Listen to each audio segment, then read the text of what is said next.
What's going on? I am Nando. And I'm DJ. And I'm Diggins. And this is Mostly Nitpicking, a podcast where every week we pick apart a piece of pop culture by looking exclusively at the details. Woohoo! Tripped over that last bit, but it's okay. Ooh, that was the sound from The Thing. I hope it doesn't sound horrible. I think it playback. sounds clear as hell. I think it sounds great. I hope it does sound horrible. That too. Guys, this week I imagine us as having an adversarial relationship with our audience, as evidenced by the movie we picked this week. Mm-hmm. Oh, I don't know. I think it might be a truly loving relationship where we're the best. And I totally just picked this out of a random, goodness of my heart. It had nothing to do with no one I've ever suggested it. Nope. I just, heard about it and was like, I gotta watch that, and I watched it, and then I texted you guys. But, yeah, I think it's gonna be I think everyone's gonna be pretty excited. So we're gonna be talking about a movie this week that is not related even remotely to anything that anyone's talking about at all. I really tried to think, is there any way we could kind of relate this to, New Mutants or Tenet or I don't even know. I mean, listen, Mulan. McDonald's has never left the public consciousness. That is true. I haven't had McDonald's. When's the last time you guys had McDonald's? I don't think I've had Oh, no, I've had it since the pandemic. But golly, I cannot remember for when. Man, A couple months, maybe. maybe. There's one right by my apartment, so I do get it once in a while, just because it's like if I'm feeling real low that day and I'm like I want to put in as little effort in my life as possible. It's easy for me to just go there and get something to eat. But that's only for the darkest days. You know, it's funny. I have a very opposite problem where I don't have a McDonald's near me. I have a Burger King, and I'm not a fan of the BK. I'm just not. Crazy. I would rather DJ. have a BK near me than a McDonald's, but Whoa, I have to work with really? what I'm given. Oh, Burger King's got a lot of good stuff. I mean, listen, this isn't for any of them. But we're not, We, unlike some people, we have not received any money from McDonald's. We will 100% take it if you gave it to us, but no, we haven't gotten any. If they're offering, yeah, we'll give them a week. Diggins, say it. Come on, Diggins. Well, listen, you can do it. I was going to avoid it because I figured everyone knows at this point, but obviously, I would take any motherfucker's money if he's giving it away. It's your catchphrase. You have to say it. It is your catchphrase. Well, to be fair, one of the posts on the subreddit was for... What's up? We've fallen out of sync. I was just going to say... Oh. No, I'm kidding. Listen, I don't like to... When catchphrases start to get tired, I like to retire them. I don't want to get stale. You've got another one. So on the Mostly Nitpicking... Or on the Nando Movie subreddit, someone put a post up, Mostly Nitpicking drinking game. And the whole thing is just every time Diggins says Darius Emmanuel Grouch III, a.k.a. the Rumble, take a shot. So that's your new catchphrase. There's a couple other really small ones like Good Point Nando, Get the Thing, Take It Away Quibi, and stuff like that. But that's the only one that seems like something that would actually kind of work as a drinking game. By the way, everybody does drinking games wrong, right? Kind of. It's not a game. It's a drinking schedule, right? Yeah, but that sounds so boring. Like, you call it a drinking game. But I always understood the drinking game to be like bingo. And this was how we would do it back in, my, I don't know, early college days, I guess, with a couple friends, is... it would be like that, and we'd be watching a movie and be like, drink every time Vin Diesel says family. And when he says it, someone goes, and then everyone else has to drink. You're keeping your eye out for the thing and you're spotting it. That's how you win the game, because it's a game, not a schedule. I think it's so strange to do it the other way. I don't know, that's just me. I think it's one of those things like begs the question where the meaning of it actually is no longer the meaning of how it's used. Yeah, that's a good point. So, yeah. I think the thing... Great point, the meaning, DJ. Great point, DJ. Yeah, Darius Emmanuel Grouch III, DJ, a.k.a. the Grouch. Oh, no! I was saying Nando's going to get it right for the very first time. No. A.k.a. No. the Rumble. Nando, A.k.a. the Rumble. The Muppet Grouch. My favorite was Darius Rucker. I'm like, yeah. Darius Rucker, the Wagon Wheel III, a.k.a. the Grouch. Anyway, guys, we're here to talk about, speaking of movies, that have a weird puppet. We got a weird puppet in this movie, or, I mean, it's a myriad of things. You remember how E.T. is mostly just a big pile of clay the whole movie? Yes. What if instead of that, it was like 8 or 9, like sometimes it was a pile of clay, sometimes it was like a guy in a suit, sometimes sometimes it's pure CGI. Like, they really go all out with this then. But no. Also, you know how E.T. was like an innovative, like amazing looking effect that was seamlessly woven into the movie around it?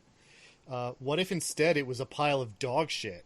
No. Oh my god. That is wrong. He looks great. Mac is the least offensive part of this movie. I'll tell you that right now. Like, as far as...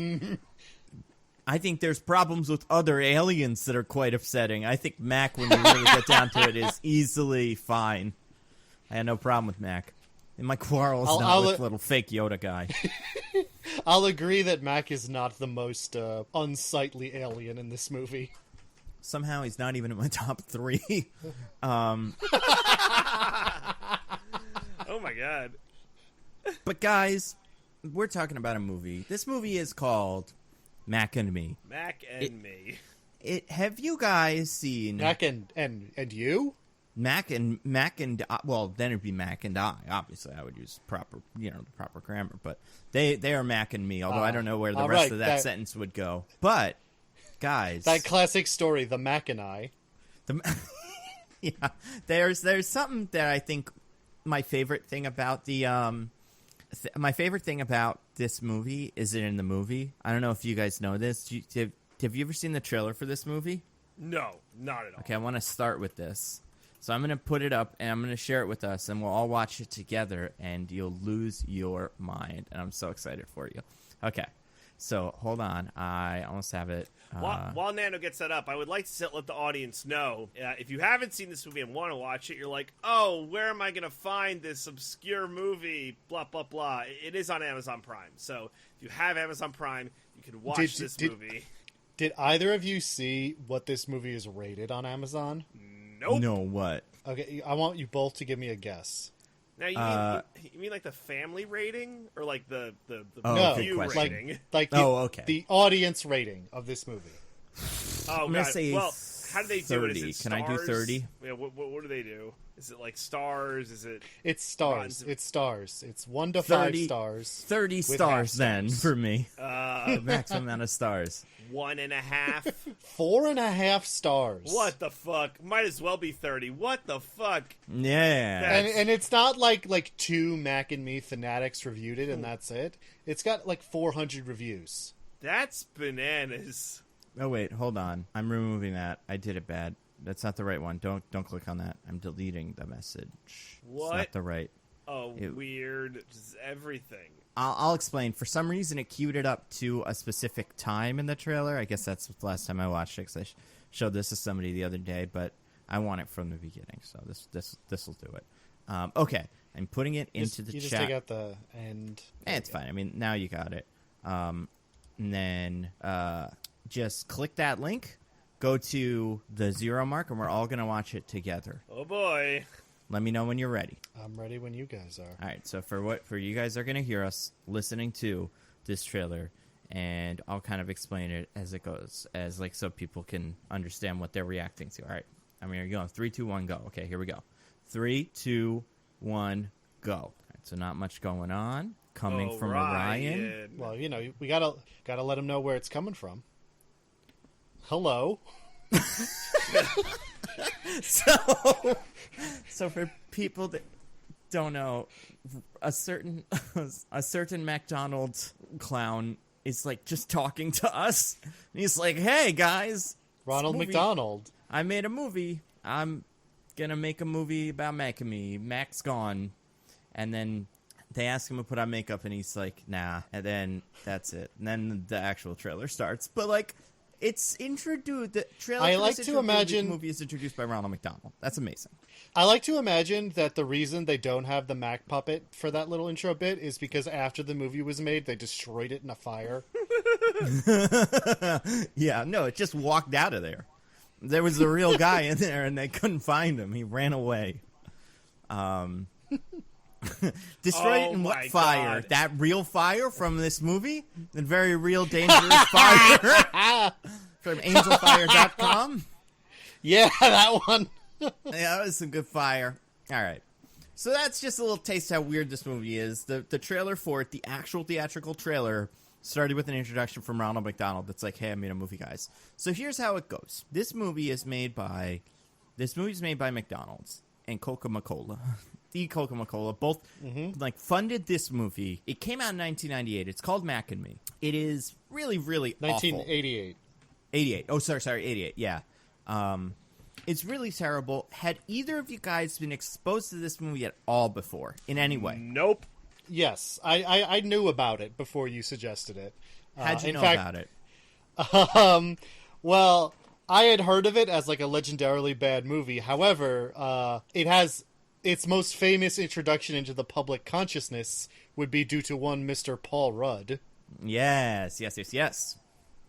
Will you explain? This is important for the people because they might also have seen bits of Mac and Me. Certainly. So for, I want to say like decades now, like for a very long time, Paul Rudd, whenever he goes on whatever late night show Conan O'Brien is hosting at the time, you know, like when a person is promoting their movie, they like, oh, here's a clip from the movie I'm about to be in, and they play it, and they're like, oh, what a good clip, and they'll like talk about it or whatever. Paul Rudd, whenever he's supposed to do this routine with Conan, will say that he's doing that, but instead will play a clip from Mac and Me where the main character, child, who is in a wheelchair, careens down a hill, and then a very obvious, very bad-looking dummy falls off of a cliff into some water, while the terrible Mac puppet looks on in what we are supposed to assume is horror. I've never seen that. That's awesome. I was unaware of that. Diggins, let's do a bit. This is a bit, okay? I'm going to be Conan O'Brien. You be Paul Rudd, okay? Let's do this the first time it probably happened, okay?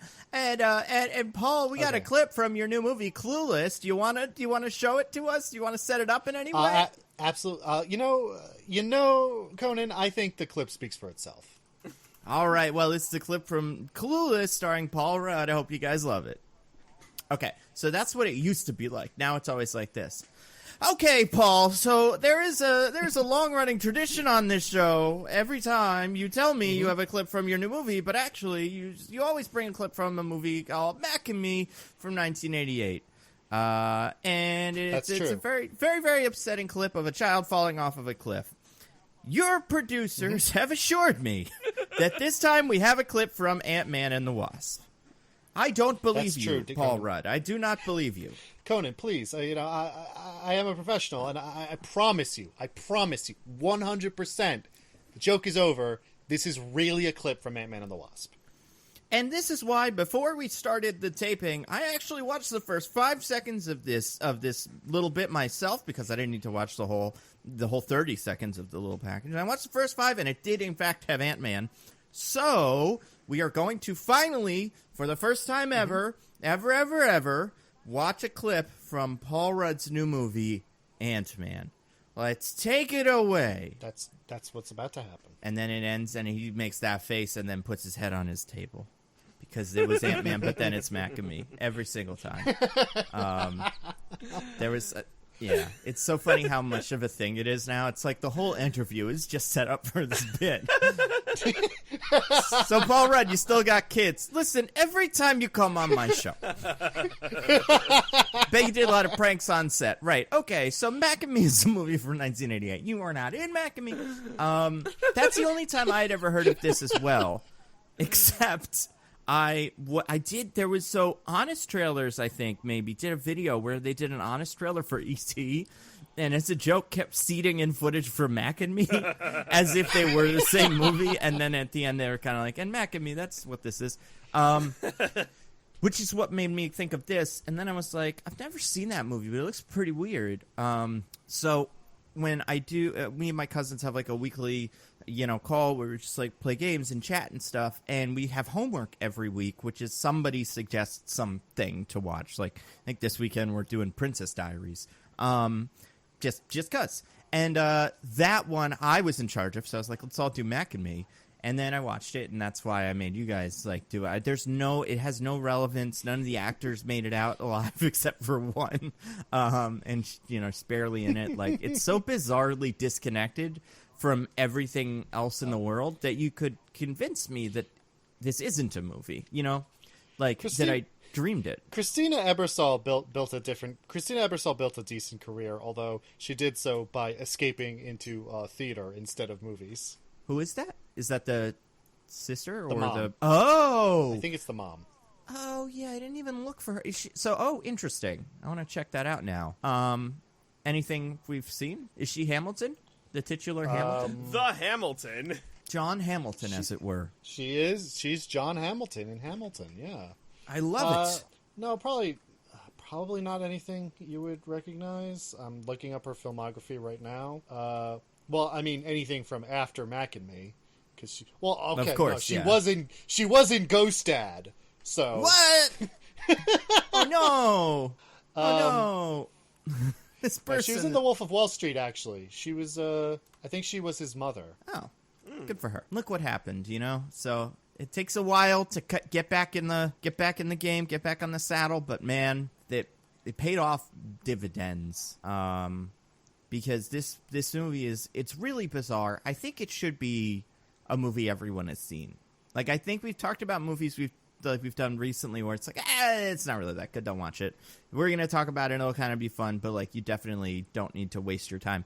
This time I feel like this is probably worth it for people to watch at home and just, crack open a beer and enjoy. Yeah, I mean, especially you guys agree? Yeah, it's on Amazon Prime, so like it's definitely good for a laugh because the wheelchair falling in the like pond, lake, whatever, is hilarious. But there's I won't say better, but there's just more of that throughout the movie where you're like, this is a good romp. It takes a lot of twists and turns, I would say. You would never expect.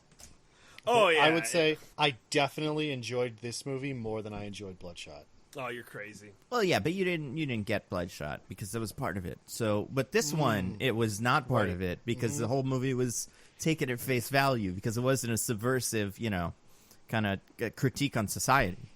I mean, maybe it was. It's a critique. It's kind of it's a critique on society by accident. Are you suggesting that this was its generation's Josie and the Pussycats? I wonder. Okay, so what would you compare this movie to besides E.T.? What's this movie like? Has anybody ever done this before, like a company? Because this movie is just McDonald's propaganda. Oh God! Evolution did it with Head and Shoulders. But was the movie made by Head and Shoulders officially? Oh, that I don't know. Because I mean, I do remember that very well. So like, if it was this. If that was a cross-promotional play, it worked perfectly. But I'd almost kind of felt like a real thing where it just happened to be... I mean, I'm sure they had to get money, like some approval, but like, that could have been in a script before. What was that animated movie of a few years ago that was turned out to actually be an extended commercial for Chuck E. Cheese? What? I do not know what you speak of, good sir. There was some animated movie, it was a while ago now, that was like turkeys going back in time to try and stop Thanksgiving from happening. What? And at the end, what they do is that they replace the meal with specifically Chuck E. Cheese pizza. Wow. I have no idea what this is. And so like the end of the movie is just like them all sitting down to a Thanksgiving meal of Chuck E. Cheese pizza. Oh my God. That's amazing. That's so great. I love that. I forget what it's called, but this movie exists. I'd never heard of this movie, but I'm down. Like next week after, because like pizza, the Teenage Mutant Ninja Turtles also had a pretty big like pizza. They had sponsored pizza by Pizza Hut. I want to say in one of their movies, one of the new ones. Pizza is a very sponsorable thing. McDonald's does not get into the pizza game yet, but might as well. It's a perfect way to... It's called Freebirds, and it's from 2013. Oh, that does sound kind of familiar. Yeah, I do kind of remember that. That's bizarre. I love that. I will say, it's especially funny to me because I distinctly remember as a child, Like, even like small dumb child me eating a slice of Chuck E. Cheese pizza and being like, this isn't very good. Yeah. No, Chuck E. Cheese pizza is weird. Have we talked about the Chuck E. Cheese conspiracy? I don't remember it if we did. What? Oh, I know what you're talking about. Yeah, there's a conspiracy that Chuck E. Cheese... So, like, you know how a lot of times you go to a place and order pizza, but you don't finish the pizza? There's a conspiracy theory. I'm not saying this is true or not, because I have no inside information, and I don't know. I think I went to Chuck E. Cheese as a kid sometimes, but not that often. That they would just, like, mush all the used pieces together into a new pizza and give it to you, like, as a new person who ordered a new pizza. No. Like, they recycle. No, That's what they say. No, who is they?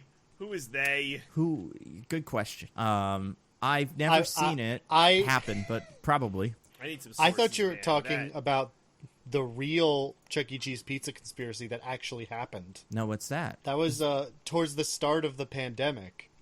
There was a scandal when it turned out there was this like pizza place on Grubhub or something that was advertising as a totally separate independent pizza place, but turned out to just be Chuck E. Cheese. Yeah, it was called like Jenny's. Like it was whatever the main character in the Chuck E. Cheese-averse, who is the chef, whose name's like Charles Entertainment Cheese. No, it's like Giuseppe Mastroni or something like that. It was his, and that's what it was called. The place was called like Giuseppe's Kitchen. And then people figured it out because they were like, "This isn't right. Who is this Giuseppe character?" But yes, no. Charles, I'm sure, was part of it. But yeah, it's a real thing. I'm looking at a list of some interesting. So this is merchandise driven, which isn't exactly it. It's close, but like this, stuff like that has happened in the past with like your Transformers movies. There's that. Have either of you guys seen that movie, The Wizard? By Nintendo, where the kid uses. Seen it, but I know about it. So like that one's full of Nintendo product placement. Most movies like that have Iron Man in them or whatever have some product placement. What about the Dropbox product placement in the Emoji Movie? Oh yeah, that's right. That's a pretty good one. And the Fruit Ninja product placement and the not Fruit Ninja. Where's the Fruit Ninja? Maybe I know there's. What's the other one? The mobile game that people play where you match colors or something. Candy Crush? The Candy Crush, that's it. There's Candy Crush level and product placement. But yeah, the Dropbox one is pretty rough. But yeah, there's always, not like there's always some of this, but I've never quite seen it like this where it's so out of nowhere. Because this movie is also, obviously, we've kind of talked about this, clearly a ripoff of E.T. E.T., yeah, which came out a while earlier. Such an E.T. ripoff. It's ridiculous. I've never seen anything like that where, like, do you think, I wonder if they sued. I feel like they could, they might have had a case at some point. Especially because there's no other movie like E.T. besides this. It's That was a huge trope, like, the alien befriending the boy. Right, it's almost like, it would be like if Deep Impact and Armageddon didn't come out within a couple months of each other. If one came out 8 months after the other one, it'd be really weird. Or if there was like a new, like The Meg, like, oh my god, it's, I don't know, pick your other horrible creature. Like if they spoofed that. Yeah. Gotta go underwater to fight. And then give it a The really Kraken. non-threatening name based on its full name. I guess for that it would be like The Ack. Yeah. It just has to be a really bad name that doesn't sound threatening at all. I think this might be like a 1 in a million kind of movie for that reason. Like, I don't think we'll ever get this one again. Well, we were supposed to. What the fuck? You don't think we'll get Mac and Wee? Oh, God. So, guys, what do we think? Big Mac and Me. That could be the next one. Oh, yeah, that's true. Yeah. Well, Big Mac and Me are like... Because it's a Big Mac. What's Big Mac or Mac with cheese and me? I'm trying to think of what else they sell. Fish fillet and me. Did you know in France this movie was called Royale and Me? That'd be so great, though, so if it funny, was. Diggins. Yeah. What did you guys think of this movie? It's terrible, but who cares? It's so fun. Oh, man. I agree. It's great. Diggins? I believe there was a point about an hour or so, maybe a little less into this movie, where I texted both of you and said, this is the greatest movie ever made. Yeah, that did happen. Not before my text of like, what is going on? I hate all of this. It starts off really bad. Like, really, really bad. It starts off really bad and stays really bad the whole time. No. Well, it starts off very derivative in a way that's kind of like, oh, this is a poor version of... I would say it starts off as your poor man's version of E.T., but then it starts being something completely different, and that's where it becomes amazing. Yeah, because if it kept the same tenor in the beginning throughout, I'd be like, this movie is actually bad and there's no redeeming qualities. But it gets better. Whenever you think it's going to zig, it zags. Oh, my God. But well, guys... okay. I would quibble with your argument that it doesn't get better. It just gets bad in a more interesting way. Sure. More watchable, I guess, for me. It becomes Same. more engaging in my experience of watching it. But before we get to that, guys, let's play a little game. It's called What Do You Think the explanation on IMDb for whatever this monstrosity is. You want to take any guesses? I mean, I've got it. It's a sentence, maybe like 12 words. I don't know. Don't hold me to that. What is it with like these short summaries? I know. It's another short one. I don't remember who went first last week, but let's say DJ goes first. DJ... Right. What do you think on IMDb the summary for Mac? What's up? Has there ever been a time that you remembered who went last week? No. I think that is maybe in secret. My brain does know, but it doesn't want me to know how brilliant I am at remembering who went last week because it knows it'll go to my head, so it like tricks me. But maybe plus I always go first anyway. But whatever. Some loyal listener may be able to like match it up, and they're like, he gets it right every time, and I'm like, I don't even plan it. That's just me. That's Mac and me together. Guys, we're going to start with Diggins this time because DJ seemed to suggest it. He ran his mouth. Diggins, you get the first dibs at this one. What do you think the tagline or the description for 1988's Mac and Me is?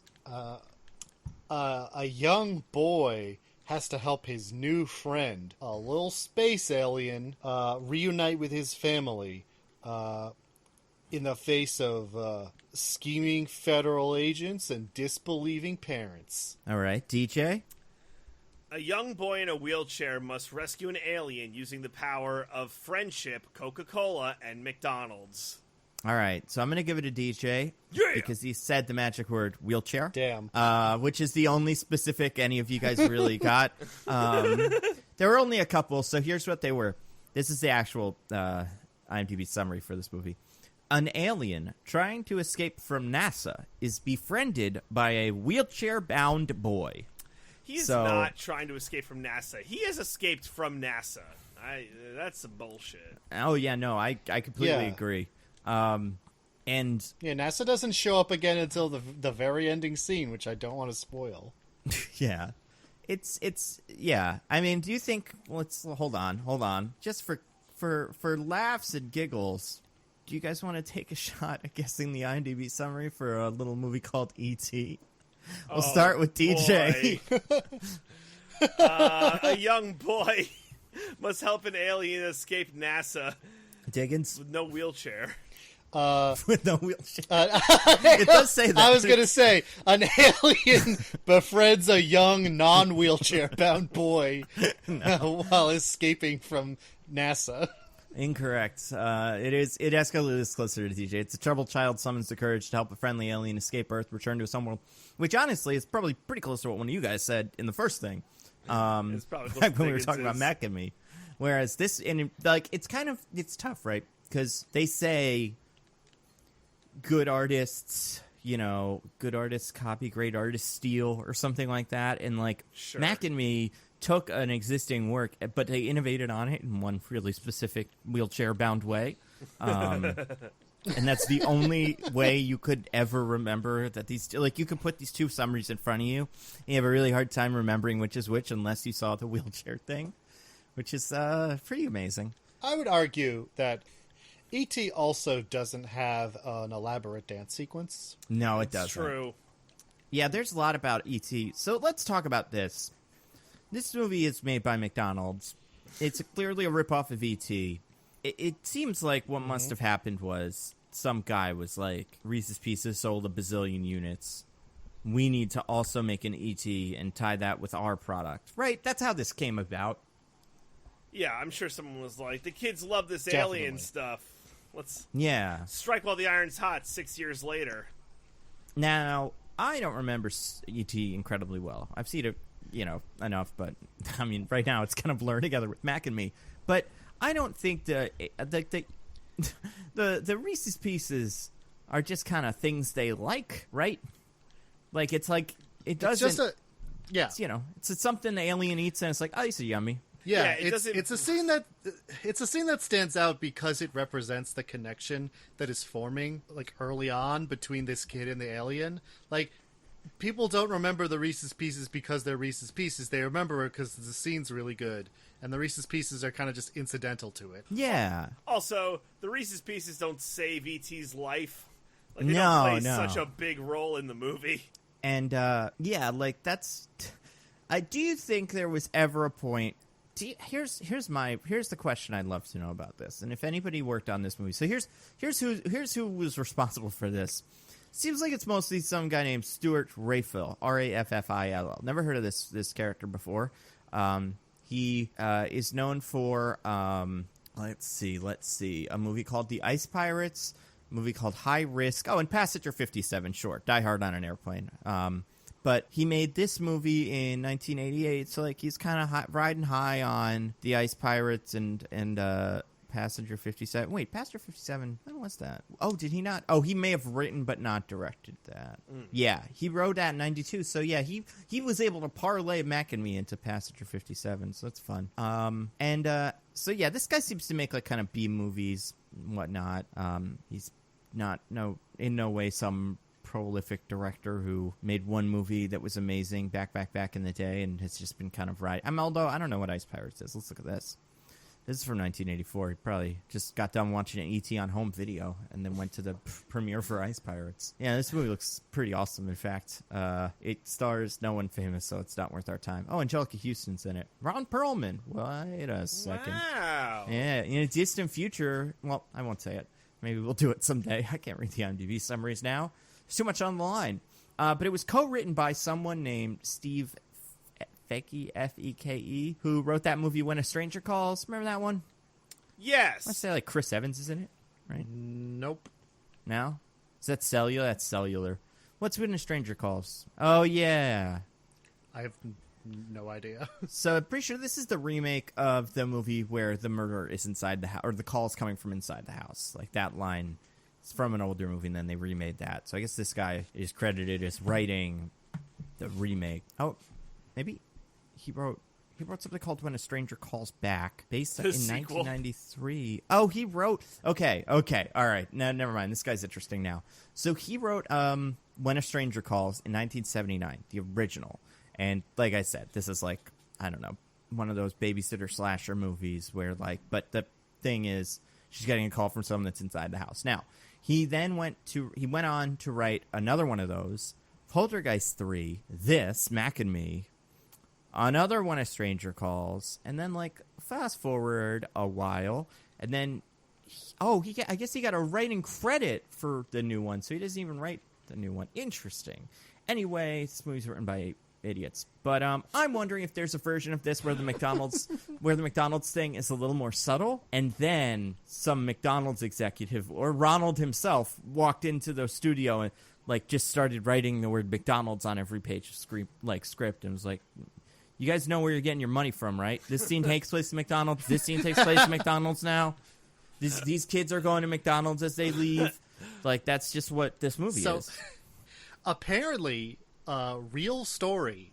No. The director showed up when he first got hired, and like they had the whole crew hired already, ready to go. Like they were ready to enter production, and the director's like, "Okay, cool. I see everything here. Where's the script?" And the producer was like, "There isn't one. I mean, there is one, but it sucks. So you're gonna write a new one.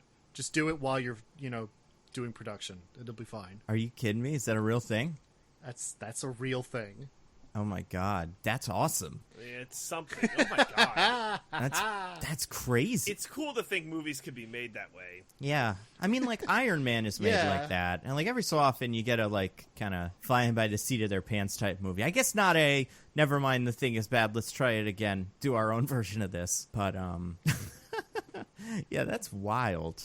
Oh, my God. You know, I think what's amazing is that given all that, like, the movie is watchable. It's bananas, but, like, it's not totally incoherent. Like, there's weird things that happens, but, like, you know, there's a beginning, middle, and end. There's kind of a climax. Well, I would say there's a beginning, a very short middle, and then, like, an ending just kind of happens before the middle is over. Yeah, it, like, knows what an E.T. movie some of the scenes are, but they forgot to film some of them because they didn't have a script, so they didn't get all of them. But they got some of them. You get what I'm saying? Like, they got there. I will say some of, like, the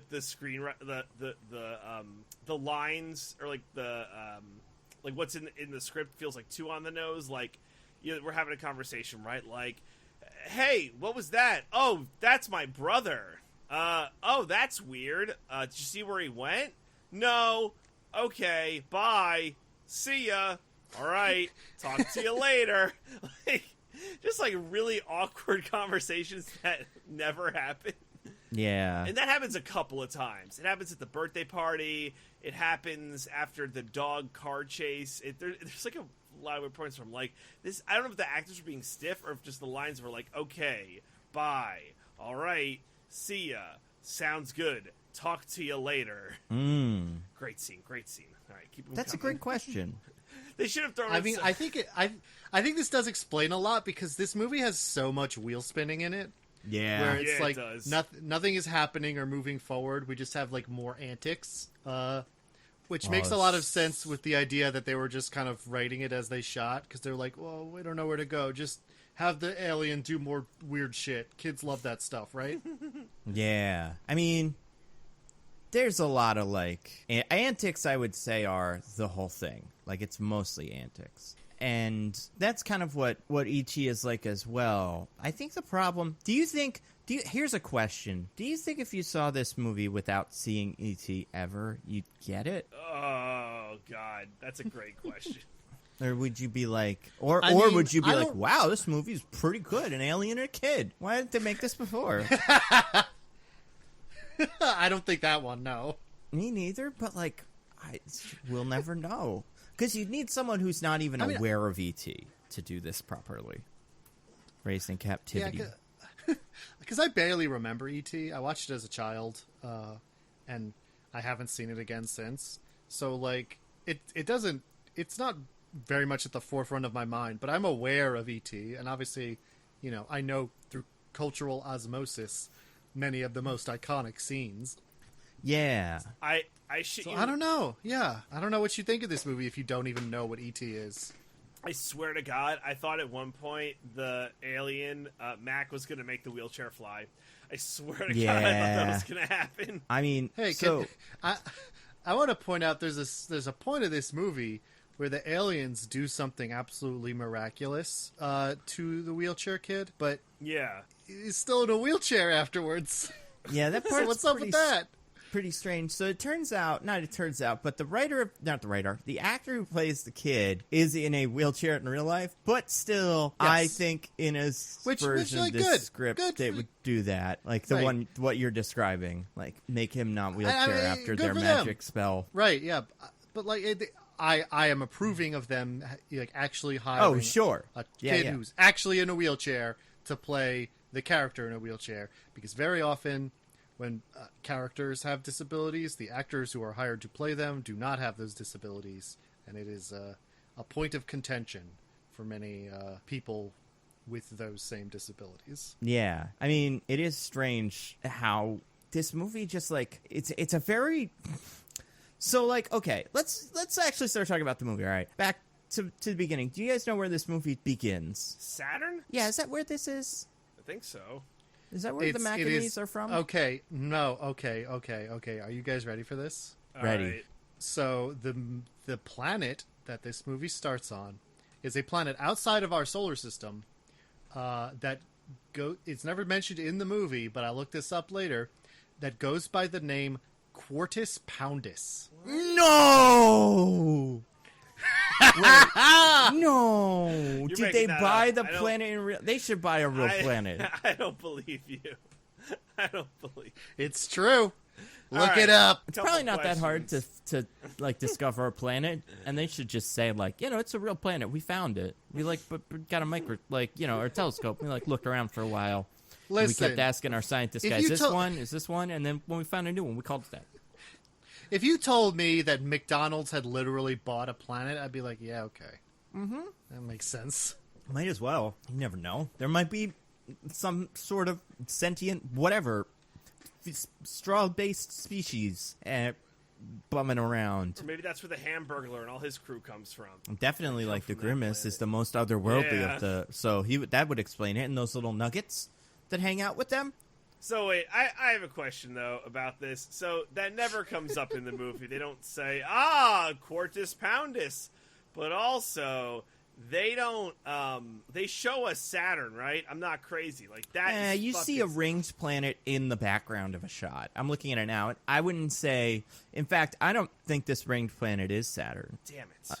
Unless maybe it says they leave, but That's because it is indeed Quartus Poundus. So does that... Well, I guess there's a ringed planet, but who knows? But would that suggest that NASA has gotten, in 1988, to, outer solar system travel? That seems unlikely. Good for us, I guess. Yeah, I mean, it's great. Great, good job. Good job. What if it's an asteroid? Maybe it's an asteroid.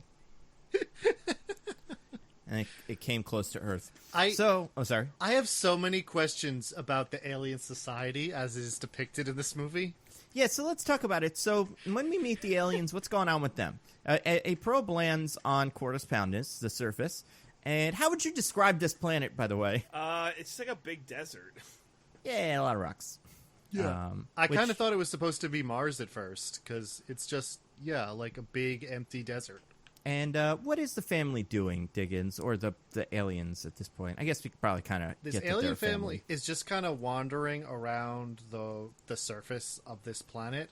And the dad, at one point, they are wearing nothing. They have nothing with them.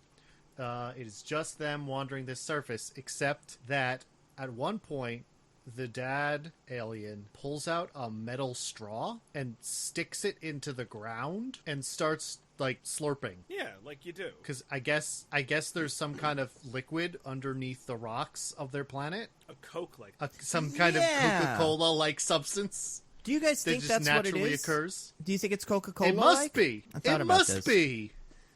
I mean, if you had water on your planet and it was something you never really had, it was a delicacy, and then someone gave you Coca Cola, you'd probably react equally excitedly because you'd be like, "This is kind of like water." Yeah. But yeah, they But then later, it turns out that they need Coca Cola to live. Yeah. So I guess it is Coca Cola. I mean, they don't need Coca Cola to live. To be fair, they need something to live and are given Coca Cola, right? It's true. It could be any liquid. Later, could it be any liquid? Well, I don't Perhaps. know. Later, when they're in the convenience store, they're specifically going for the Coca-Cola. I mean, that's what they know. I guess they are only given if you only know Coca-Cola. That's all you want.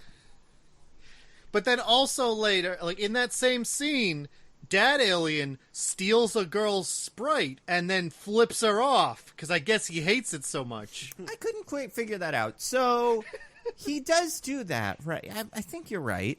I think that's correct.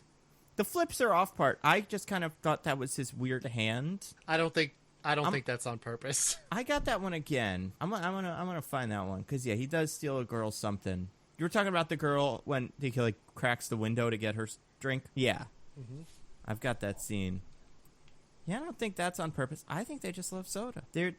I mean, but also, who doesn't, Not who doesn't, but some people like it. It's liquid-like. But, yeah, so he's, searching for water or something under the surface of this planet. There are no other aliens present. Nope, it's the four of them. It's the dad, the wife, and their two kids. So what do you think happened to these guys? Are they... Yeah, right? Is this a post-apocalyptic society and they're, wandering around the ruins of their society? I'm wondering. And maybe that's why this coke-like substance is trapped underneath the rocks. So like a layer of sediment has settled over everything. And this used to be like a coke treatment plant or something. Yeah, this is their Atlanta. Just yeah, exactly. But yeah, it's like these are the 4 last people or whatever's max.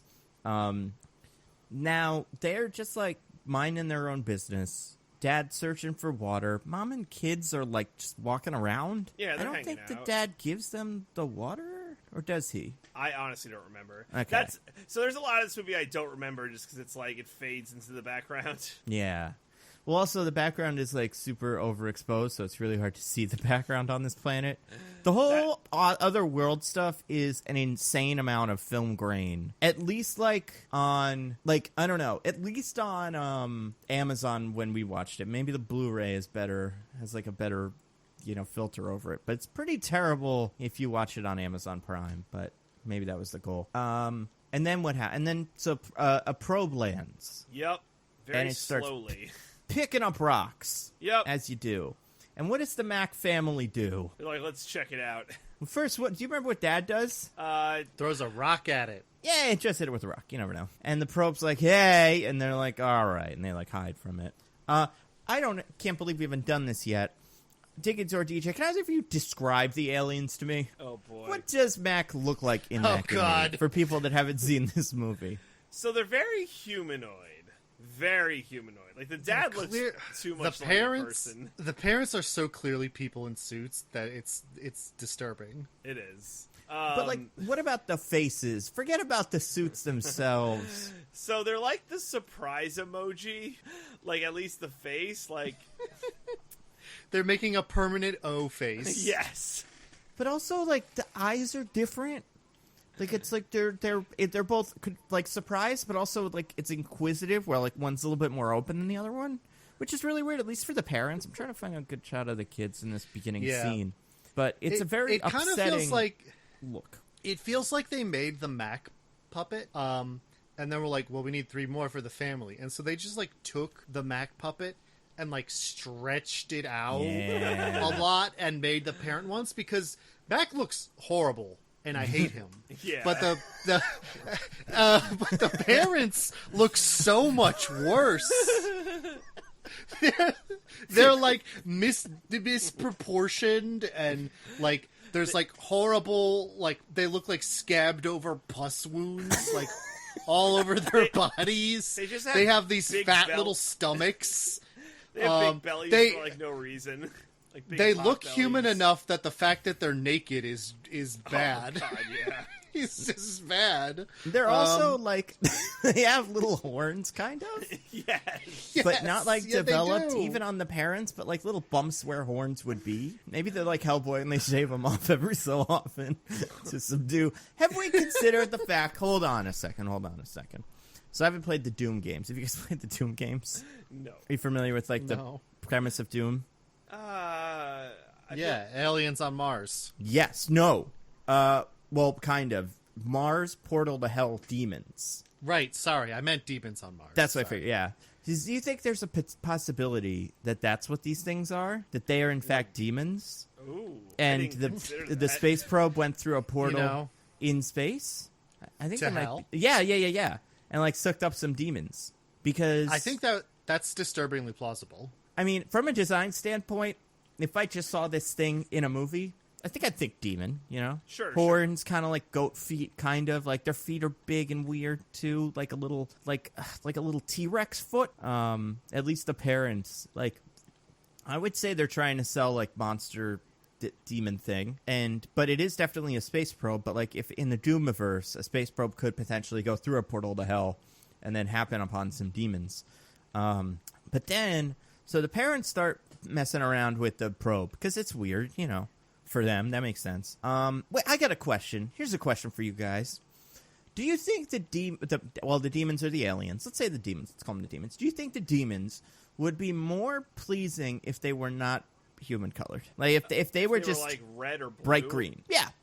Something like that. It would help. It would definitely help. I think if I could make one really small like design suggestion, that would be my one. And I think they went like let's do it just like whatchamacallit, like Like yeah. E.T.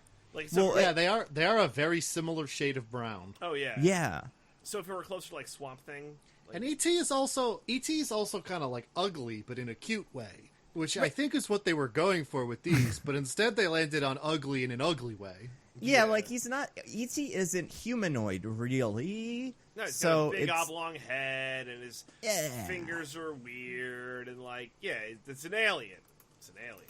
and I think that's kind of what they're like. Yeah, I think they crossed into, and I wouldn't say this is part of the uncanny valley necessarily, but this is like one of the jagged rocks that you hit as you fall into the uncanny valley. But like, obviously, you have to keep falling a lot. But like, one of the pitfalls is making an alien and like making like imagine, like this makes sense. There's like a big alien. An alien is like a big, like grayish thing body with a big head, right? But it's gray or like silver or green. But imagine if that was the same color as these Mac and Me's. It would be so bad. Yeah. Your brain would hate it. Like, these guys should be purple. That's their big mistake. I buy that. I think that would help a lot with at least me looking at them and being like, "That's a naked man." Yeah. Oh, sorry. God, yeah. No, that's just they are just naked people, and it sucks. And they are bipedal, right? We kind of talked about this. They have like little cloven hooves. It's hard to describe, but can either of you describe how they walk? The parents specifically. They kind of like hobble, right? Like, well, like it's like they're drunk, but also their shoulders move a lot, and their stomachs are in front of them. So like their back is back, like the shoulders back, hands down. yeah. Shoulders move with every step, but like the waist doesn't. So that they're constantly like shaking around. That's how I move at the club. Right, exactly. And then the other one, their head is. I call it the Mac and Me. The Mac and Me. So far, just Mac and Me. It's gonna be Mac and us one of these days. Some lucky young lady's gonna figure it out, but so far, just me. I mean, maybe we could turn this into a thing. But yeah, the way they walk like little babies. But like the other thing is, I don't know how to describe this necessarily. You know what they walk like? Let me watch the dad walk again, because I think I'm right about this. Yeah. So you know how a Street Fighter character or a Mortal Kombat character looks like right before it gets its head ripped off? If that were walking, it would be that. That kind of like your head, you're like, because his shoulders sway from side to side, and his head tilts against that grain almost. It's so hard to describe. But it's also upsetting, and I think it's another thing that's upsetting because it looks kind of like how people walk, and they're clearly people, but like it's like really, really, I don't know. It's very strange. What does this probe do? Well, at first it's just picking up rocks. That seems to be the whole objective. We took a probe to it's almost like a lunar lander, but yeah, we took it to outside our solar system to pick up rocks. Which, sure, why not? What planet was that on again, DJ? That's a Quartus Poundus. Thank you. Now, but then what the happens? Rumble. By the way, Diggins, what is that? Because DJ got it wrong. I want to make sure everybody Darius stays nice and Emmanuel toasty Grouch for this the video. Third, a.k.a. the Rumble. Oh, Very good. yeah. So, but then the aliens start fucking with it. Tisk, tisk, tisk. Yep. Don't play with the strange, whatever space, whatever thing. So yeah, they start fucking with it, and you wouldn't believe it, guys. What happens? This probe has like a vacuum. Yeah, but like kind of. Well, okay. Yeah. So what does this vacuum say about Mac and Me's? They're well, let's give them. What's their rate? I mean, I guess the demons, but what kind of race do you think they would be? What's like a McDonald's term? Quartus Poundians, like. I don't like it. I want what's another brand in McDonaldians or like the. Something like a kid's meal. Yeah, kids the meal. Happy Meals, the Nuggets. Oh, yeah. I don't know. Well, fine. Quartus Poundians or Quartus. What did we decide it was? I honestly can't even remember. Quartus Poundusians, I guess. Not bad. Not bad. Quartus Poundusians. Yeah, there you go. Quartus Poundyites. So the Quartus Poundyites. What does the vacuum say about them? Is my big question. I think they're very stretchy. I think that's what that means. Is that I don't know. they are made out of dust. I think the probe is made specifically to like extract demon souls. They're little ghosts. Guys, I think I was gonna say they're the ghosts from Luigi's Mansion. Yeah, that tracks. But anyway, yeah, but that's a real thing. Like it uses that effect, and I can't even describe it because it's so awful to simulate Mac being sucked up by the thing. It looks so bad. Like it's something that you would be kind of upset with if you saw it on TikTok. You'd be like, ugh, you do better. It's probably a better version of this filter. But, yeah, it sucks them up. It sucks Baby Mac up. And then it sucks up the other Poundusinians. And then it leaves. It got what it wanted, I guess. It wanted a rock, but it'll settle for aliens. 4 weird things. Yeah, 4 demons. And then it goes back to NASA. What happens in NASA? How does that go? Well, they're disassembling it, and they're like, yes, we have all the rocks, but, like, one nerd's like, sir, the pressure containment's out of control, but we've emptied it. And they're like, are you sure? And he's like, yeah, man, that's why I said it. Yeah, it doesn't account for demons. Like, it can't understand the mass of a soul. That's why the Racine's having so much trouble with it. And then what?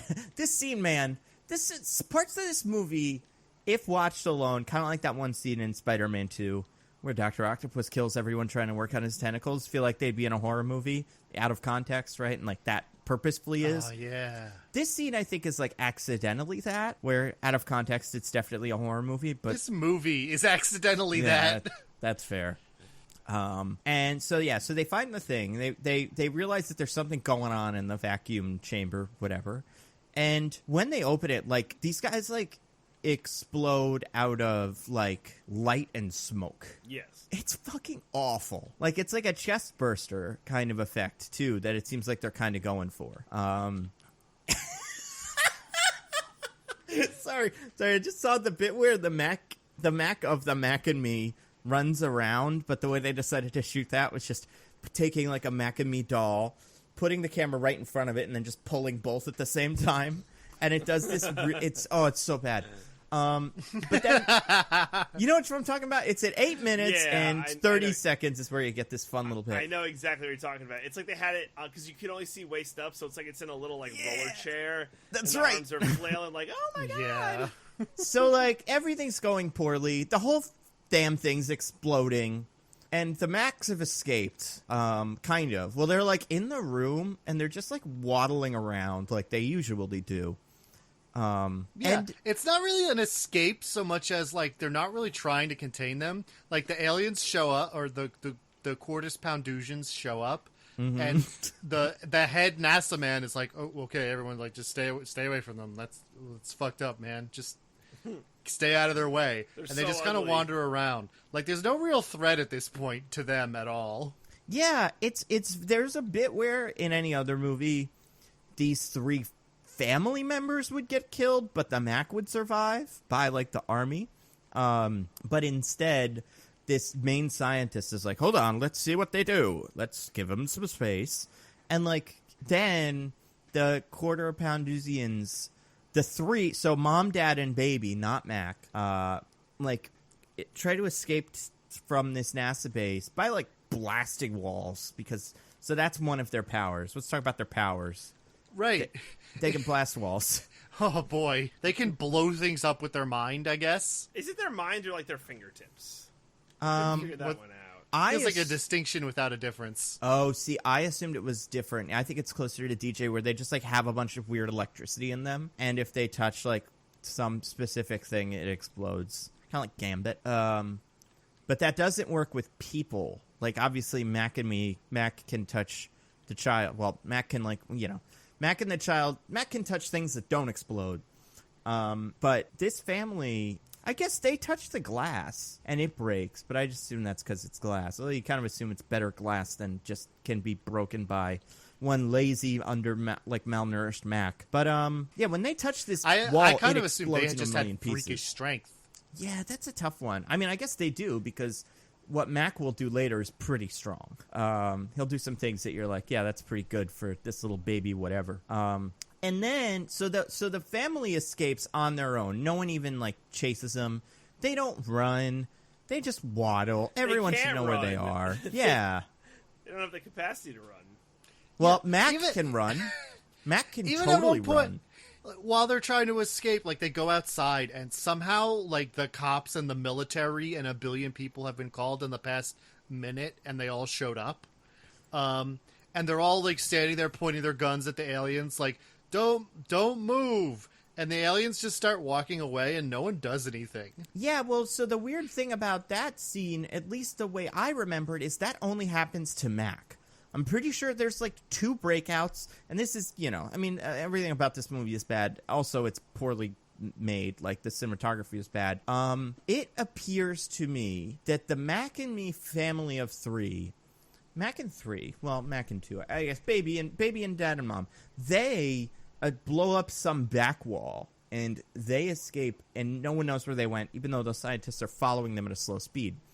But, the baby Mac, like little Mac, there's like a hangar door that opens, and only he is there, and that's where all the police and military guys are. It's like, I don't think anybody followed the adults, and I can't figure out why or how. But Mac seems like the only one that's, like, running. The rest of them, they're, like, sauntering, so maybe he just got a head start on everybody. But, like, I don't think anybody ever follows the parents a little bit. But these people are also the ones that are like, don't shoot the little Mac alien thing. It's cool. We love him. And then they don't. I mean, as far as we know, the rest of the family just, like, wander off into the desert, and no one seems to care. Yeah. And why would you? It's only 3 aliens. Like, cut your losses, get the 1. But, so this scene is a great masterclass in how to make a Mac. Like, what are you going to do? Because you want to have a Mac or an ET. Well, we've established the Mac. Now we need the and me. Well, I mean, no, I'm saying this scene specifically where he breaks out is bizarre, and it shows all the worst versions of how to conceptually, like, how to physically put a Mac into your movie. Because sometimes it's a puppet, and sometimes it's just, like, a toy that doesn't do anything at all. Like, sometimes it's just, like, I might as well just be a picture. But then sometimes, and this does this really, really briefly once, you see an under the car shot of Mac running, and you see his little baby legs, but only his baby legs. So it's definitely like a kid in, like, a little jumpsuit or something. It sucks. This is 10 minutes into the movie. It's very bad. Little Mac booties. Well, but without context, it just looks like you're looking at the bottom half of a naked, like, baby. It's really bad. Oh, God. Nando, to be fair, the bottom half of a naked, really ugly baby. Yeah, that's true. Nando, you forgot my favorite. Sometimes it's just a long stick. It's really long, grabby stick. And then it gets electrocuted by a fence. So, yeah, I mean, I don't really know what the fence's deal is. And it, like, turns into... it transforms into, like, a very long version of itself, and then it gets pulled by a wire you can 100% see based on, like, the current of, I guess, the electricity coursing through it. It tumbles onto the highway and then hits a car and flattens into, like, a pancake, and you can see it all smushed together on someone's windshield that it hits. Yeah, you can. Somebody died. Somebody 100% died. People, like, multiple people died. I mean, at least that first guy who, like, the Mac hits when he originally leaves the shuttle or whatever,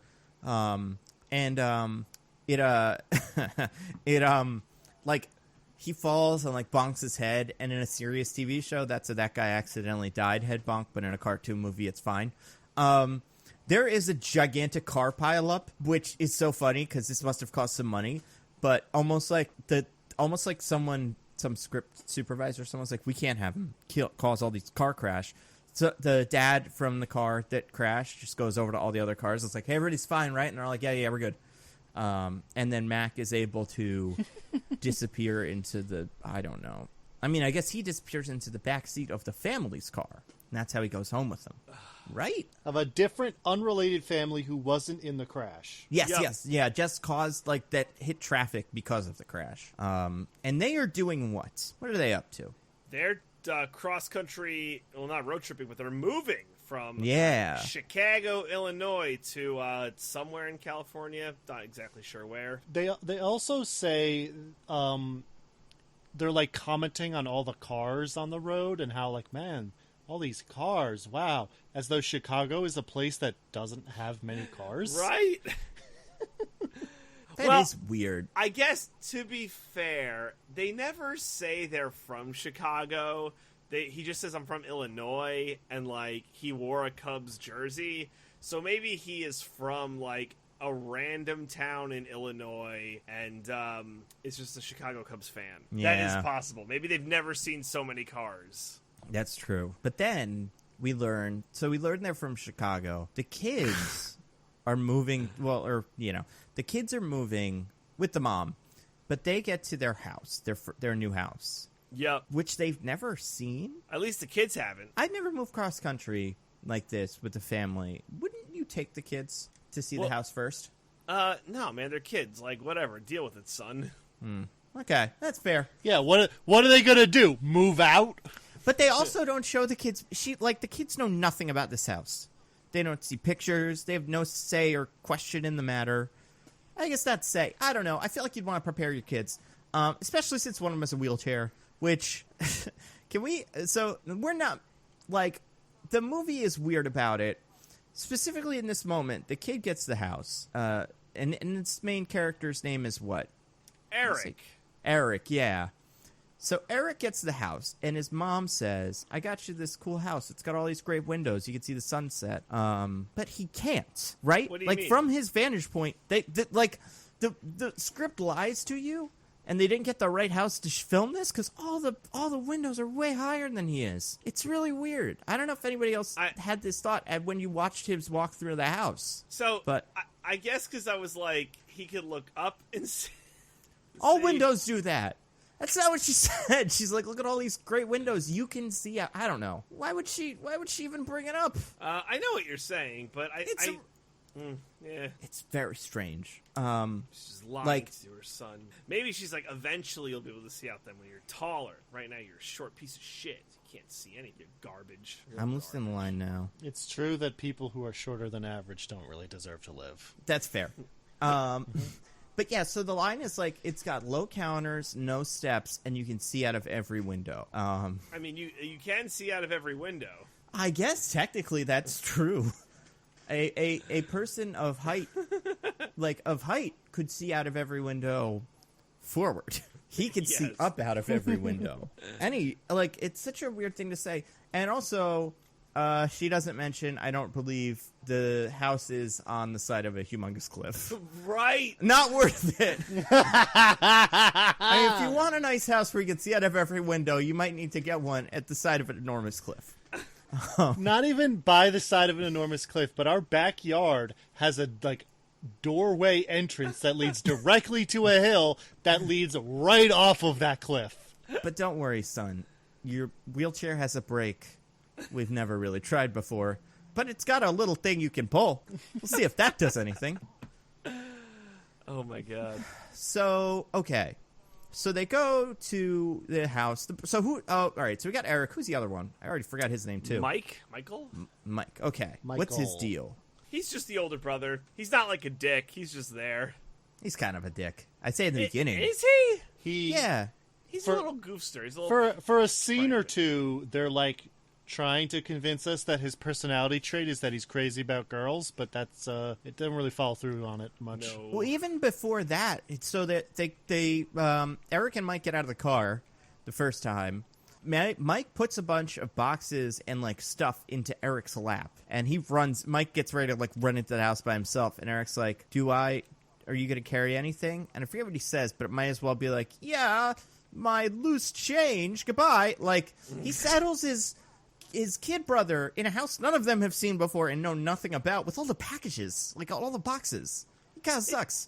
It just seems like he's being a little prankster. I didn't see it as I'm mean, because he's never mean later. He was razzing the boy. He was razzing him. It's not like later when Eric's like, oh my god, Michael, there's an alien. Michael's like, shut the fuck up, nerd, and then pushes him out of his wheelchair down the Shut up, Dweebenheimer. No, completely fair. This kid, this does not, this personality trait does not track anywhere further in the movie. I just thought, as an introduction to his character, made him seem like kind of an asshole. But he Excuse me. So they look at this house and they're like cool with it. I forget. Where's Dad? Where's Dad in this picture? He's either dead or divorced. Okay. We don't know. They never tell us. Makes but sense. He does look at a picture of his father longingly. So yeah. It could be either of those. And this movie doesn't end him up with a father figure. I mean, maybe it does, though. Maybe we're supposed to assume he is now one of the Macs. Oh, because, at the end, the mom is like, hey, oh my god. The sequel... We'll be back indeed. Now, where is their genitalia? The sequel is actually about... No! It's the horns, right? It's those little horns that don't do anything. I'm sorry, Diggins, I cut you off. Wait, what was that? Talking about dicks. I was going to say the sequel is about how the mom and the mom of Eric and the alien dad are, like starting an affair. Yeah. That comes between the alien family and Eric, and it becomes this whole complicated family drama. I know you're joking, but kind of. I think the movie doesn't not say that's happening. So then what? Who to our wandering eyes should appear, but a certain Mac, a Mac-like character, as it were, and he loves the dad. So I guess Dad must be dead. Or like a deadbeat. Maybe he's a huge jerk. Although I guess he wouldn't look for him longingly if he was like a deadbeat jerk. So well, I mean, he's an 11-year-old kid, so he could love his dad and miss him, but his dad is actually a deadbeat jerk, and he just doesn't realize it. Oh, sorry. I meant Mac looks at the photo lovingly when I was talking about... Because Mac also picks up the photo and, strokes the dad, just like my one. Which doesn't really track, but sure. Mac knows that, they don't look anything like each other. But maybe, Mac just knows what a father figure is. Mac is a strange ability to, instantly absorb Earth culture in a way that doesn't make any sense. I mean, E.T. also does this, but it's a plot point of being wow, he's learning really fast and absorbing things, and he's actually an intelligent being. Mac is a weird, dumb kid the whole time, except he also knows a lot about Earth somehow. Well, this was the 80s when anything could dance if it wanted to, right? I would say that tracks pretty well with you would just be oh yeah, now it's time. It's almost like a Bollywood movie, where in the middle it just decides to be about dancing. But so Mac shows up in Eric's room, and how does it start fiddling with things? How does it make its presence known? This is quite strange. Doesn't it just start first it's poking in the room where Michael is, and then it goes in the shower, I think? Well, turns on the TV. He has a little TV, and this is why I think it just exudes electricity. Is because it's able to turn on the TV just by touching it. It turns on the TV to the Snorks also. Yeah, I was wondering about that. So, are they also a McDonald's property? Is it an attempt to create the McDonald's verse? People that don't know, the Snorks were Smurfs, but with snorkel heads. I was going to say, but they were a blatant ripoff of the Smurfs, so maybe there was someone on production design suddenly signaling what a blatant ripoff they thought this movie was. Yeah, this is probably a calling card, you all know what this is. Yeah, this would be part of a lawsuit at some point, that this person had seen other cultures similar. Oh my god. And this kid also has, do you guys remember he had Skittles at one point? Vaguely. Yeah, and they aren't the Coca Cola is the Mac, baked later in the movie, but for a second I thought it was going to be Skittles. I was like, wow, they Control F'd this script. They found him replaced Reese's with Skittles and kid in wheelchair and whatever. Well, they do feed him Skittles at one point. Oh, do they really? I forgot about that. It's much later. It's when they're in the car on the way to Mac's family. Oh. This just made me think of something. So you know how when we did the Scooby-Doo, we found the KFC, Burger King, whatever. Do you think there's a version of Mac and Me that's it's all Burger King stuff and Pepsi and M&M's instead of Skittles? That seems like alternate universe kind of stuff, and I'm down for it. I'd love to live in a universe where there is a Mac and Me, for every universe, but slightly different.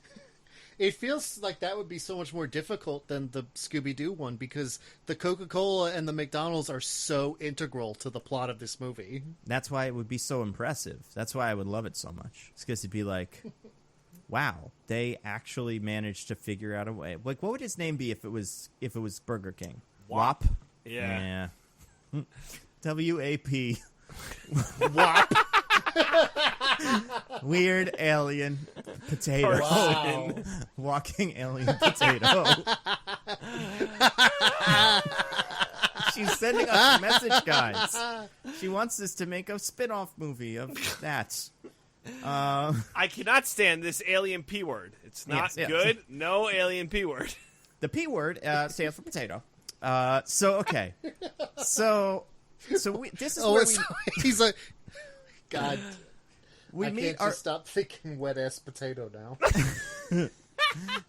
So we meet our main characters. We're gonna meet the neighbors. Let's talk about the neighbors. So we have two friends of the kids. We have culturally inappropriate child. Yeah, and, what's the deal with that? I don't know, man. I don't know. It gets dropped describe- instantly and never brought back up. Yeah, describe her, because I can't quite figure out what the movie's going for with her. So it's this little blonde girl who's like about Eric's age, and our introduction to her is she's white, and she's sitting outside, and there's a little she's sitting in front of a little teepee, and she's dressed in Native American garb.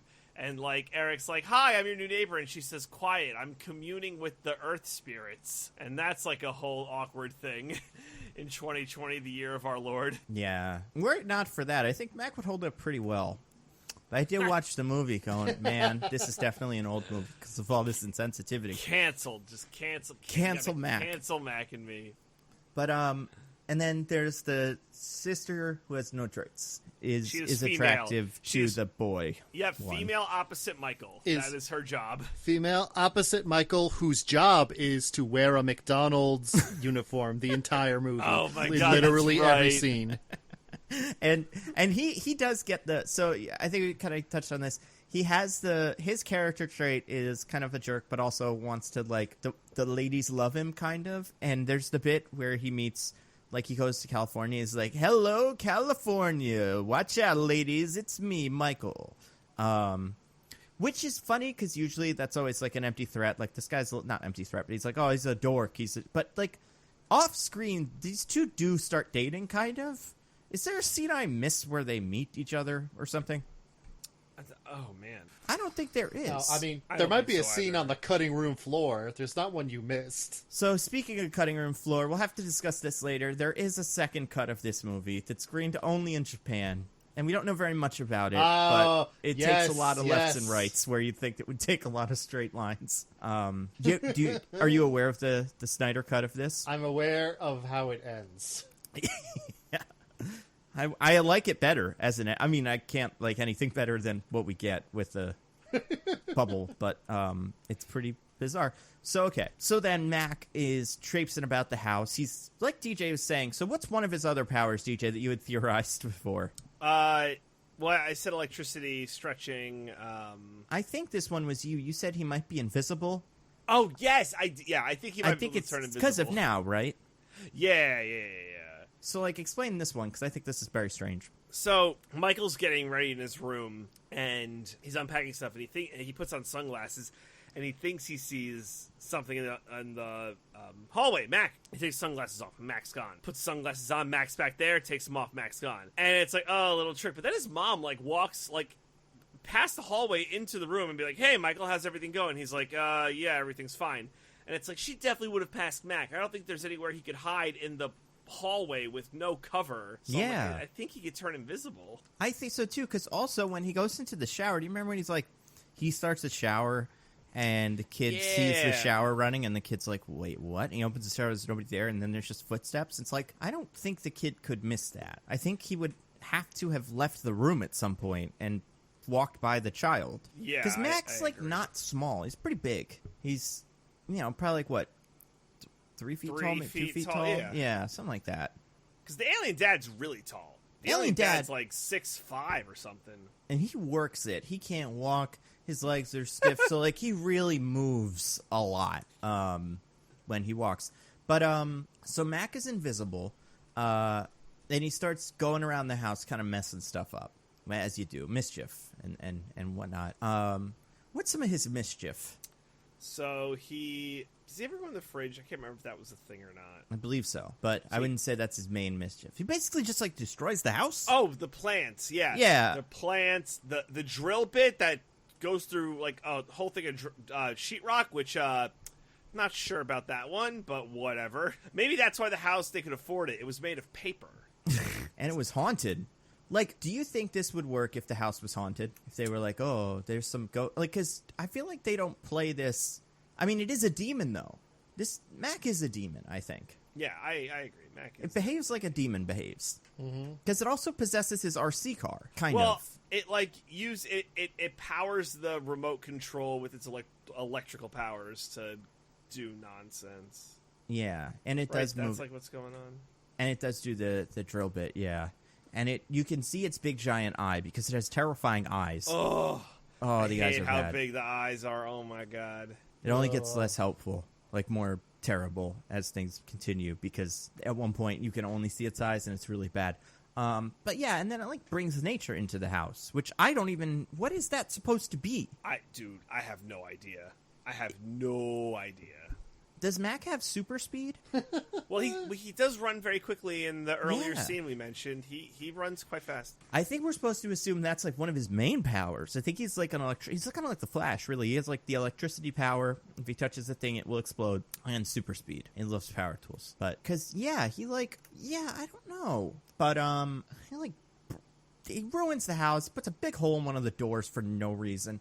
Then he gets caught. Then Eric gets caught doing all of these things, I guess, hypothetically. I don't know what the theory about what actually happened to these things is, but yeah. Like, what is his mom mad at him for? Well, the thing is, no one ever actually accuses Eric of having done it, is the wild part. Yeah, how's that kid in the wheelchair going to do that shit? How's anyone going to? Like, but also, because, like, I just don't get it. I don't know what anyone thinks. I think you'd have to assume this is poltergeist. This is, like, exactly what a poltergeist would do. I mean, yeah. Because this movie is really poltergeist, because it's a demon. And we'll learn later that this is because Mac is, like, having hallucinations or visions, right? Is that why this happens? Yeah. Because it's trying to tell us something, right? I mean, am I wrong about this? Oh wait, he's hearing the whistles from his family, right? That's what's happening. Well, he knows they're in nature. They can whistle to each other from across great distances and transmit images, I guess. Yeah. But then everyone's like mad. And this is where this movie really starts losing its mind. Everyone's mad at Eric. Not mad at Eric, but everyone's just like confused, I guess, because something's going wrong with reality. And then Eric wheels his wheelchair to a little like door, and it's like from the garden to who knows, right? Like, it's not super clear where Eric thinks he's going, besides just away. But also, when I saw this, knowing the Paul Rudd thing was going to happen, I was legit like, is he going to commit suicide? Is that why he does this? Because he thinks he's in so much trouble? He can't take it anymore. I don't know, because it's so. How did he miss it? I figure this child who has a wheelchair knows to check out the inclines of random areas in town, especially near your house. But he has no curiosity about that. He is wheelchairs away, and then falls off the cliff and does the Paul Rudd thing. It's pretty awesome. Yeah, it is awesome. It's insane the way that scene, like. Because he tries to do his, he tries to use the handbrake and it doesn't work, and like it actually like clicks, it like breaks off of the wheelchair as he careens to his presumed death, and then he goes off a cliff and it's all over for him. But luckily he is spotted by one Mac, who jumps into the water and saves him. Also, the girl sees him. But do you guys remember how Max saves him? Oh, he pushes up the wheelchair. Yeah! What's that all about, Mac? I don't know, man. That wheelchair would have sunk to the bottom of the lake. Yeah, when Eric was like swimming before he started drowning, was he like holding up the wheelchair too? I don't think so. So did he just happen to sink directly back into it when he stopped swimming? And then like he gets caught, like not caught, but like then this all gets found out, and everyone's worried about him now because they like think he did this to himself, kind of, and they're like, you're seeing things, what's your deal? And I feel like that should raise a big red flag. The fact that he still had the wheelchair after he went off this gigantic jump of death. But they're just like, yeah, I don't know, this kid's weird, but something else is going on here. Yeah, it's pretty bizarre. I like this movie. I don't know. I don't that part, and it's like so late in the game. The not like late in the game, I guess, but like by this point we're nearly halfway through the movie, and we're just about to actually start doing Mac stuff. But really, Mac's just kind of been around, a silent protector, presence in the town of whatever, California, saving poor little Eric when he almost drowns. So then what happens? What does happen next? This is where it all like blends together. They get a bunch of like doctors and paramedics and stuff to look at Eric because he just fell off a cliff into a little lake. He's like, oh my God, you're alive? How? In your wheelchair, no less. Fucking lucky duck. And he tries to tell the doctor who's looking at him, like, I've been seeing a little alien man. And the doctor's like, ha ha, okay, child, have some sedatives. What was that? Here, give you some sedative to relax. Like, what the fuck? Hey, these will take the edge off, man. I mean, he could use some sedatives. He's had a big day. First, his house was filled with plants. Yeah, it's true.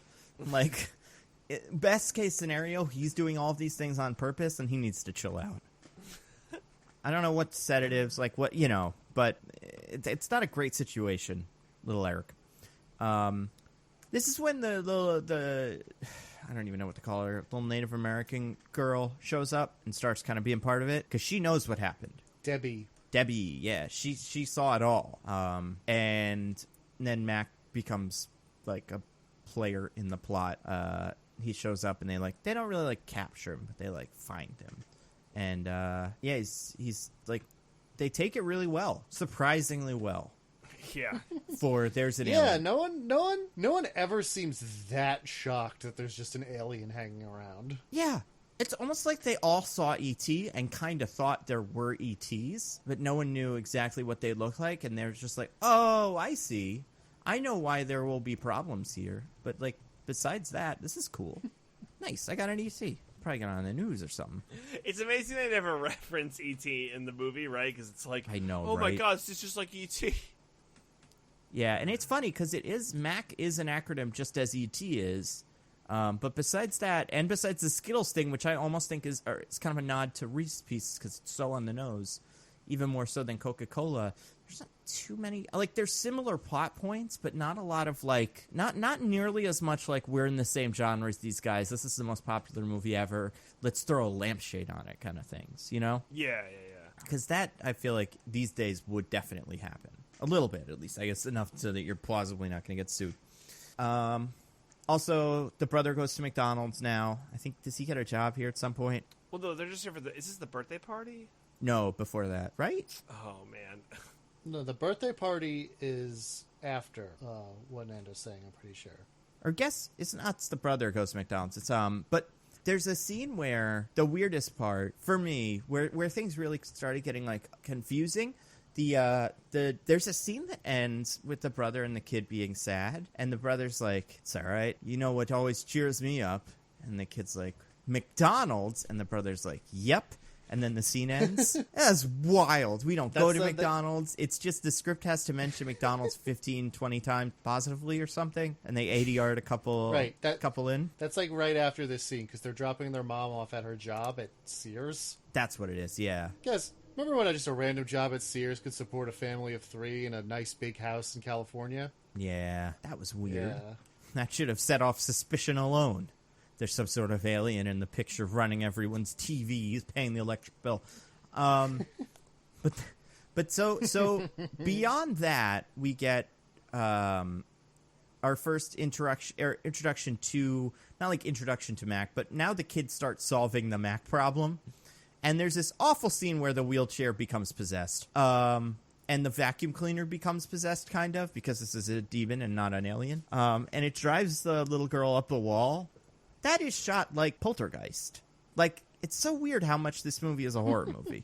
Yeah, I also didn't get, like, what that was supposed to be. Like, that's after they catch him. Yeah, they suck the alien, they suck Mac into a vacuum cleaner, and now a vacuum cleaner flies. Right, yeah. But that's what I'm saying. Like, the bit where because I think, if I had to guess, it's just because a Mac creature just, puts out 1 billion watts of power every second. So it, like, causes this vacuum cleaner to, like, overload, and it turns the vacuum cleaner into, like, a little car? Like a little, like, not like not like a car. It's almost like it's magnetic. I don't know what it's supposed to do. Like, what we're supposed to think it's doing. Because it's, like, riding on the ceiling, but, like, not, like, in a magical way. Because it's a demon. Yeah. What if they are demons? I think they are demons. You're selling me on this demon theory. I think they do things demons do. Almost all of this movie, not almost all of this movie, but a fair amount of this movie seems to be written as, like, remember, like the show Bible of this movie has the line, they're demons at the very end of it. Just like, so they do a demon thing. Because that's, never forget, otherwise the movie won't work. Because, yeah, like, so much of this seems like it's cribbed directly from Exorcist. Or Poltergeist, mostly Poltergeist. But, and like, Poltergeist came out when? 83, 84? Around the same time as E.T., I want to say. Maybe 82. That doesn't seem right. That might be it, though. Let's see. Google. Did Spielberg make Poltergeist, or did he just 82, produce it? 82. Oh, wow, okay. So, yeah, someone saw Poltergeist and E.T. probably in the same day and went, I can make that. Also, McDonald's is nice. Let's do that too. Give me that money. Yeah, because then there's an emergency and they feed this thing Coca Cola. Yum, yum, yum, yum, yum. And it turns out to be its favorite thing. This is also where the brother gets involved. I do like that the brother's more or less on board. I mean, it takes him seeing the everybody's ridiculous more or less vacuum. On board. Yeah, no one's adversarial. That's true. I mean, the mom, when told the first time about it, is like, right. Shut up, kids. But that's like how movies when she work. sees the alien, she's like, cool. Yeah, I mean, again, it looks barely like they're used to it from E.T., and then B, it kind of looks like a weird guy, You wouldn't want to be mean and be like, ew. But, like, that's kind of what your brain would do. But, like, you could be like, this poor little guy. Yeah. This malnourished man. Give him some Coca Cola so he could survive. And by the way, what is That's Mac? What I think every time I see a person passed out on, like, a street corner. I'm like, that poor man needs some Coca Cola. What is Mac doing with the Coca Cola? By the way, this is important. Do you guys remember? Flowers in them. Yeah. He's like doing that, and it's weird and doesn't quite make sense, but that is what it is.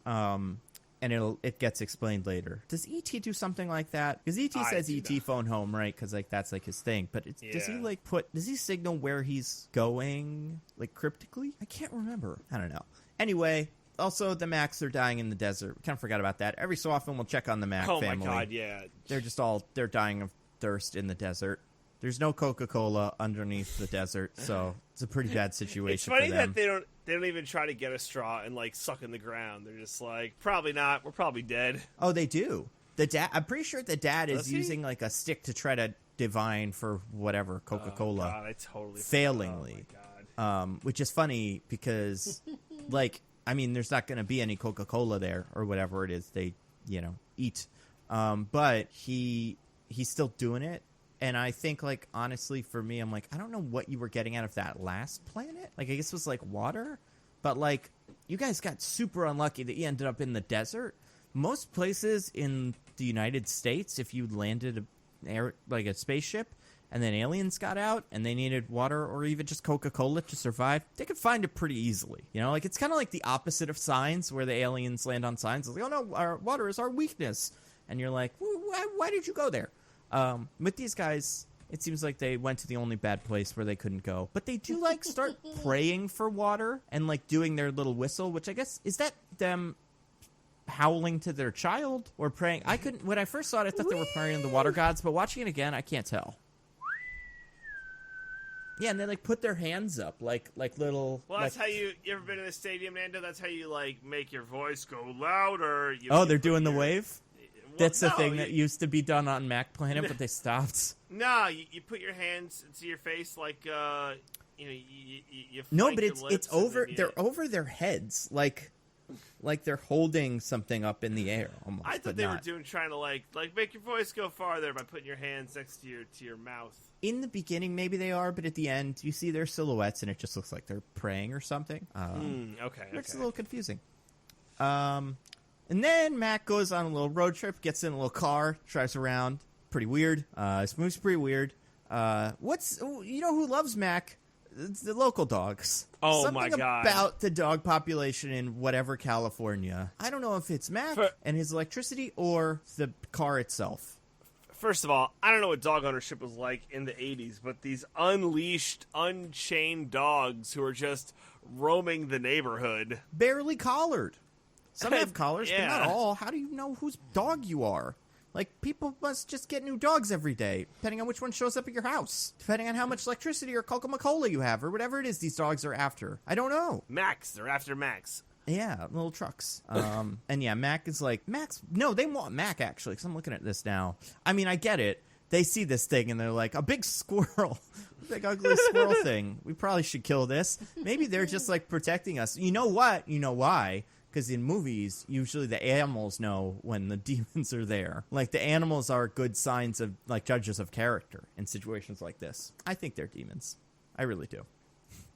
The movie keeps telling us. But then, I want to say next we're going to McDonald's. We're going to McDonald's pretty soon. Yeah, once they get Mac back, it's like, well, he's got to put him in the teddy bear.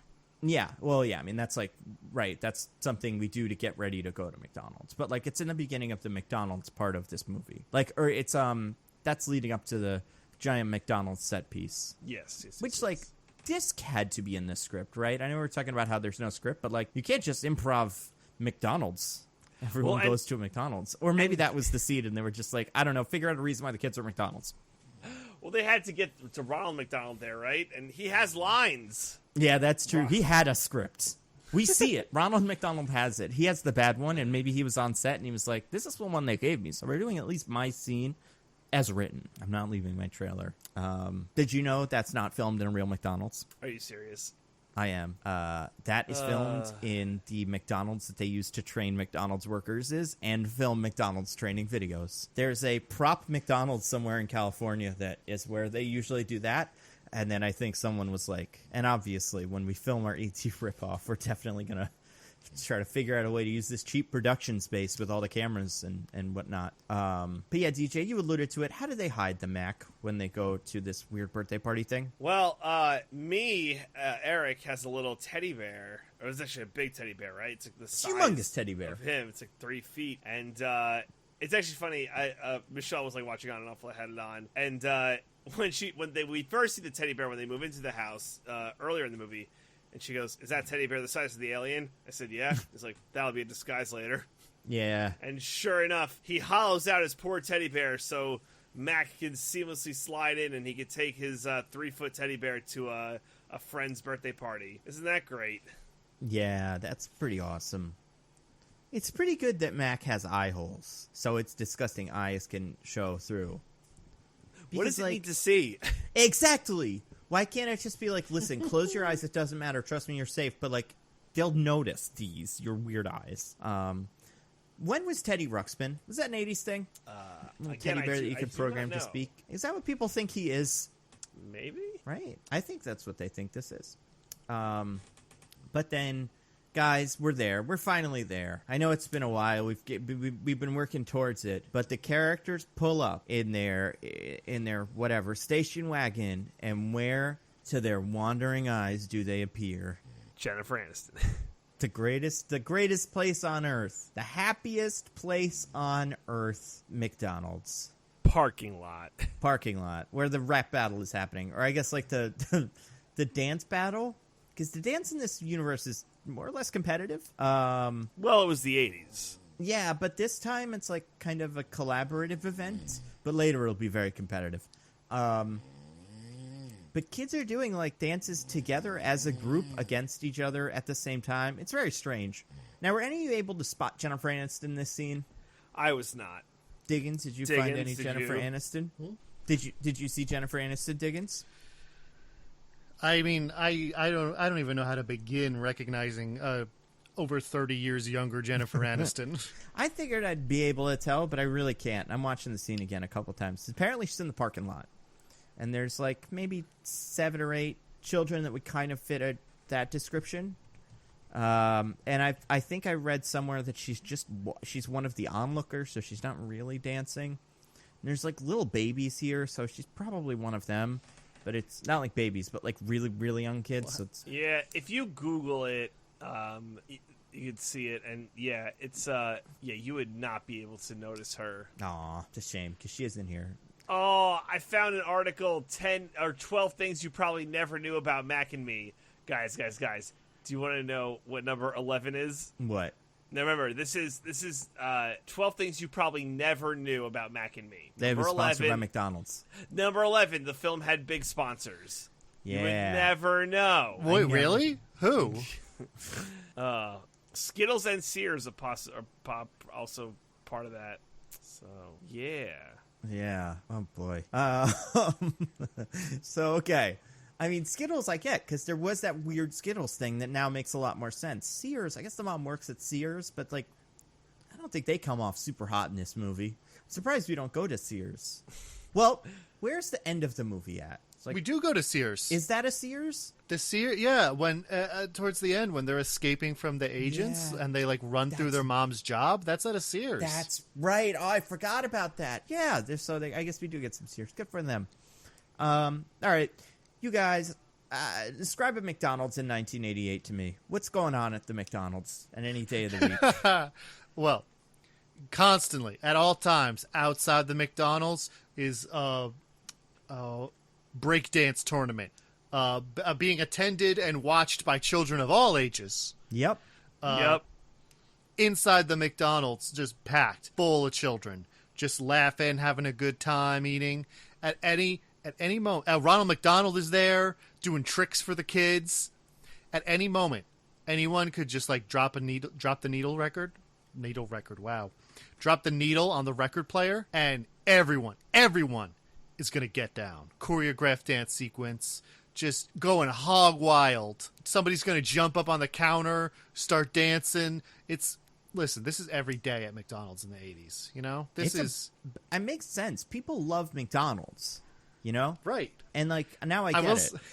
I will say, McDonald's birthday parties were a real thing in the 80s that, like, kids actually wanted.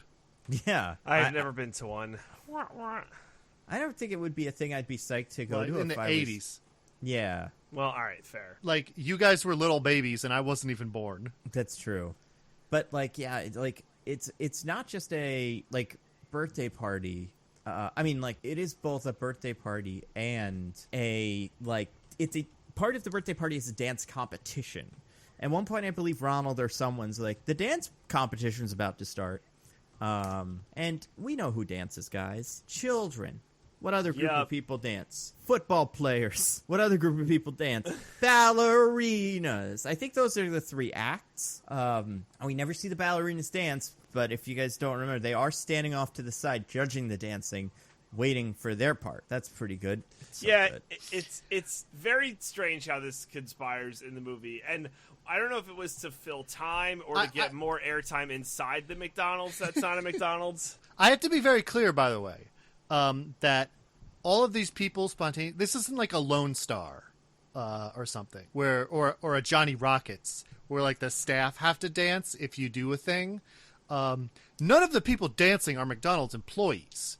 They are simple customers who are so filled with joy at being in the McDonald's that they are moved as though by the Holy Spirit to get down and get funky with it. But to be fair, the McDonald's employees, they can't not join in the fun. So later, when things really pop off, they do get involved a little bit, and they're like cheering on some sort of dancing robot bear, as far as they know, that's like doing sick moves.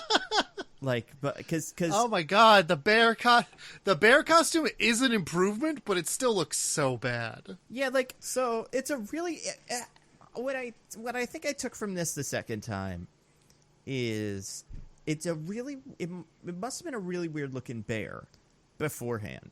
Like, they cut its head off, right? Because it doesn't, like, it has like it's a mask on the thing, and you can see where the mask should go under, but it goes over. You know what I mean? Like the head part and the body part where they like meet. It doesn't look like a normal bear. It looks like a weird. I mean, it's like is Mac the first furry? Oh, we may have something here. They love to dance. I feel like, and all the like, what's the all gas no brakes videos? There's a lot of dancing going on at furry conventions. Maybe. And he goes to the party and he has a big fun dance number. It's pretty good. There's agents there because the movie keeps forgetting that it's about that, but it is. And then they make a clean escape from the dance party. Also, one thing I want to note: besides a football player, so the dancing in this movie is, I don't know, probably pretty good. People dance mostly like they do in that one video where those 4 guys dance from like the 80s. I don't know what that video is called, but you know what I mean? That viral video where it's like, I mean, I guess it's that like full body, really just weird rhythmic dancing. Anyway, couple people in this movie wearing red hats, red like trucker caps. It didn't. I know. Very upsetting. Every time one showed up, I was like, huh? Wait, what? And then, like, oh, just a different hat. Yeah. Also, like, it's just, oh god, it would be like if you just watched a bunch of old movies and like every once in a while someone was just like wearing a black armband, as just like a fashion statement, and you were like, huh, what?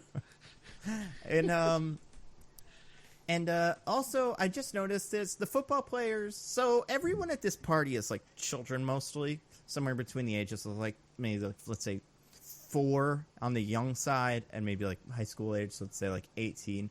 The football players are, like, very old men. I don't know if this is supposed to be the actual, like, San Francisco 49ers or something, but, like, these football players are not child age, but also, like, they're not, like, professional backup dancer age, so I'm not sure what they're going for with these guys. And Mac and me flies over to the counter, like does this cool hovering somersault thing, and then does a not so great dance on the counter that everybody loses their mind over. I honestly cannot remember what the dance is. It's like just like up and down, and it wouldn't be impressive if you saw a child do it. It's not very good. Yeah. If you saw Asimo like the robot do it, you'd be like, all right, I guess. You know, it's good that it's still standing It's like they were like, oh man, guys, what if we actually get the puppet to do it? And like that was the limitation they were working with, so he can't do anything too expressive or like big, which makes it look really unimpressive. But also, it's in a full body costume, so you could have just had like a kid, and it would have looked way better. Well, it almost seems like, I don't know if anybody in the movie knows this or like this is communicated in any way, but it almost kind of feels like everybody at the McDonald's knows this is the kid's brother. And they're, like, being nice about it, you know? Like, they're like, oh, yeah, way to go. Because they're all still dancing and doing their ridiculous, like, super choreographed dance. It's pretty bananas. And then they make a big, giant escape. And the movie becomes an action movie where the Mac and me, the titular Mac and me, go, like, through this city, like, all throughout the city on a foot chase, against 3 federal agents who had a big cage, but they don't have it anymore. This is where the kid is able to use his wheelchair to great advantage. At one point, he like goes down. It's so bizarre. He goes down a hill and just crashes right through a gate, like a wooden gate, just plows through it. But maybe that's Macaroon's explosive power. Not even a gate, like a full-on fence. Yeah, that's true. It's a fence. All right, I got this one going now, and yeah, he's amazing. And he's going against traffic? Oh my god. This is he should be dead. He should be dead. Can I just say, by the way, these federal agents suspect, like, they're clearly correct. And, like, once they see the teddy bear dancing on the counter, they're right to be like, well, that's the alien. But before that, like, when they're just going around the neighborhood being like, oh, there was an explosive power thing. And later when the mom is like, did you see anything weird? And the mom's like, well, I was driving at the time, so I mean, not really. They, like, for some reason, this makes them go, this is it. The alien's at this house. Yeah. Like, based on what? They know. And then they tell. follow when the kid leaves, like, not even the person they talk to, but a kid in a wheelchair leaves in a different car. They're like, that's the car with the alien. Follow him. Which, again, based on what? Based on that it is, I mean, maybe... Oh, what's that? Is that the script? Yeah, like, because... and I mean, everything that's going on here is super suspicious. I guess the cops would get involved at what the doctors believe is like a suicide attempt or something. I don't know. They like take real... Also, that part of the movie is very similar to 2020's Sonic the Hedgehog, where the U.S. government locates an alien thanks to a power surge it creates. Oh, yeah. They so stole this is from derivative that, of too. movies in the future. Movie. Yeah, those bastards sold a movie that would happen 32 years later. God damn. I can't believe them. And then, yeah, we got a high-speed chase through through Sears. The kid's, he's wheelchairing, and he's doing pretty well, although he's aided by that a lot of this is downhill, but he's still, he's booking it.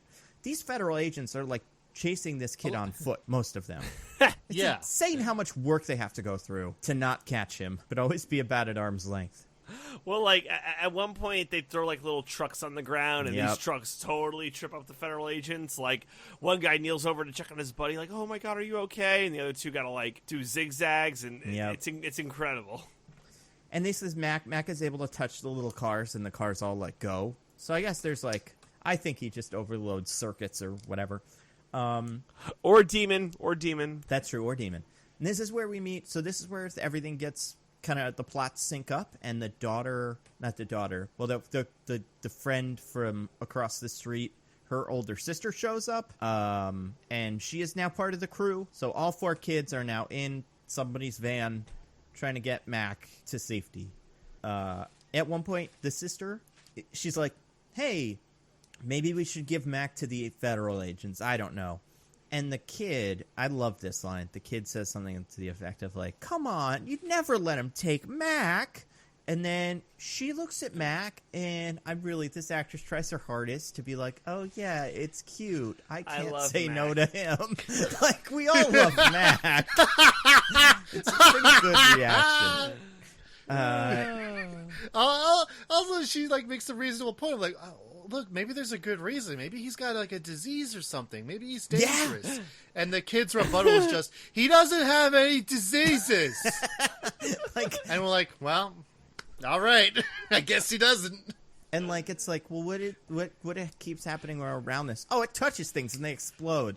That's Mac, the good guy. Dude, you gotta watch out. Maybe just tell anyone, I don't know, university. I don't know. Maybe not the police, but probably not you guys. But I guess they. So where does the kid get the idea that the family might be a thing? Do they know that before they find them, the Mac family? He suspects it because one of the things that Mac keeps leaving around, to give clues, or no. They suspect it because when they find before they go to the McDonald's birthday party, they find Mac sitting on their armchair holding a picture of Eric's family and crying. Yeah. Oh, the crying. Oh my God, that's bad. That's so bad. His little whiny eyes. Because the crying, so there's that crying. I want to say there's another point later or earlier in the movie, where Mac first finds the kid and he stares off into the distance and cries by himself. Or not even first finds the kid, but when he's first separated from his parents. I'm trying to find this clip. It's really gross because the puppet's disgusting and seeing it cry is also disgusting. But yeah, so they go to They go to the windmills, which is what the sunflowers are, I guess. Clever. And Mac is able to find his family by echolocation. Yep, they're all dead in a ditch. Yeah, so the brother goes with Mac into the cave where it seems like the parents are, and they just find 3 bodies lying around. Did you guys, the first time you saw this, did you think the parents had died?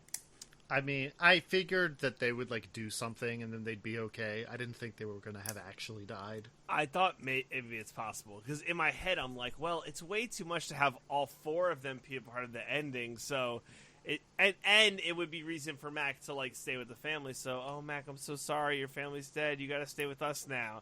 And I thought that would be, like, the ending part. But, No, yeah. I agree. Especially because the brother... Mike goes over to the alien, one of the, I don't know, the mom or the dad, whatever. Takes a second, listens for the heartbeat, which, like, sure. And then puts his finger to the eye. And I almost thought, very dramatically, this kid was going to close the eyes of the aliens to signify that they are dead now. But he's just, like, I guess trying to poke it. And then the thing's eyes flicker, and you're like, oh, I guess they're still alive. So how do they revive these aliens, you guys? With the magic healing properties of Coca Cola. Yeah, and it works. It works perfectly. Well, the aliens are fine. I mean, yeah, they actually use this in hospitals. Like, if a patient is flatlining, they will pour some Coke into their mouth to try and revive them. Coca-Cola Classic, too, obviously. And, Obviously. Yes. And Not they... that new Coke shit. No, God. Oh, my God. And it's probably right around the time. And they... the other thing that one of the things that I hate about the design of the Macs, and there's like a million of them, they have little tiny mouths, like they're little like straw-sized mouths that are always going like ooh. So they have to get straws and like put them in the little mouths. The masks are awful. And then the family.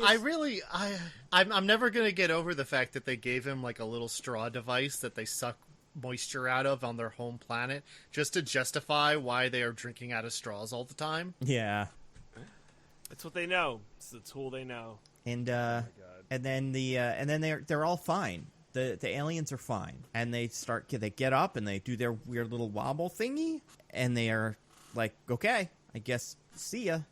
But then the family, the children, the actual humans are like, we probably should figure something out. So they take them into the car and stop at a gas station, and this is where things really get moving. Oh my God. It's the surprise climax of the movie, believe it or not. Yeah, so there's like 10 minutes of movie left. If you are at home and you haven't seen the movie, take a guess at how you think this movie's going to end. Because this is the only thing that I would say deviates strongly from E.T. And it really is pretty insane to me how the events kind of unfold. So, I don't know. Anyone want to take this? I wish E.T. ended this way. How does E.T. end? Or not how does well, sure, how does E.T. end? He goes home, he rides a bicycle and whatever. Gets in a spaceship, and then he's happy, and I guess he goes to do Star Wars 3. But then, what happens here instead? Where does the Mac family go? Well, we start off with, so they've got the family, and they're like, we gotta bring them somewhere, keep them safe.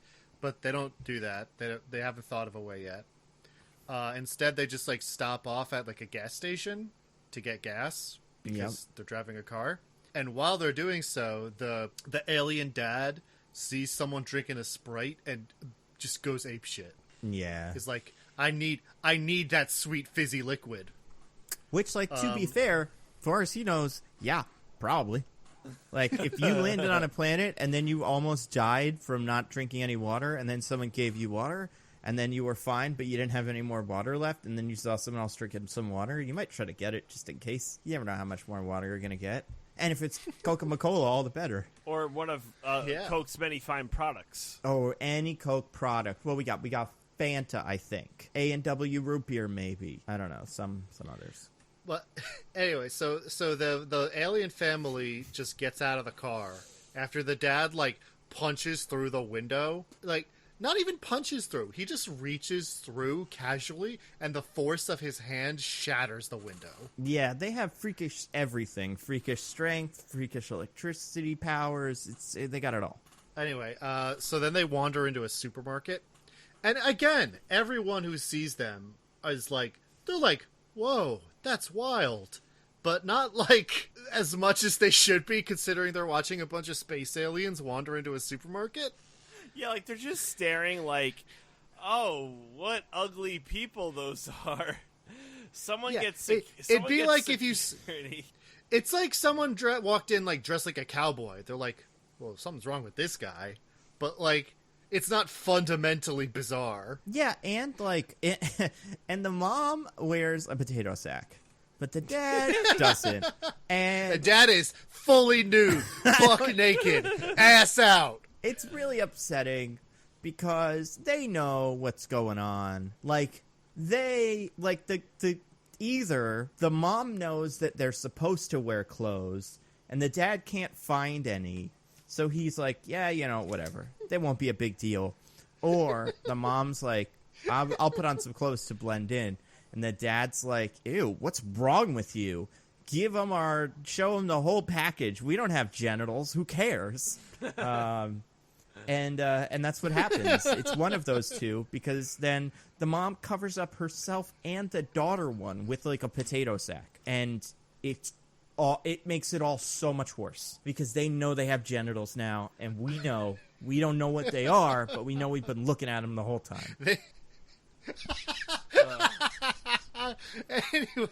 Anyway, imagine if E.T. got onto the E.T. mothership and it opened the door and there were 3 other E.T.s all wearing like underwear, and you were like, ew, is this one not?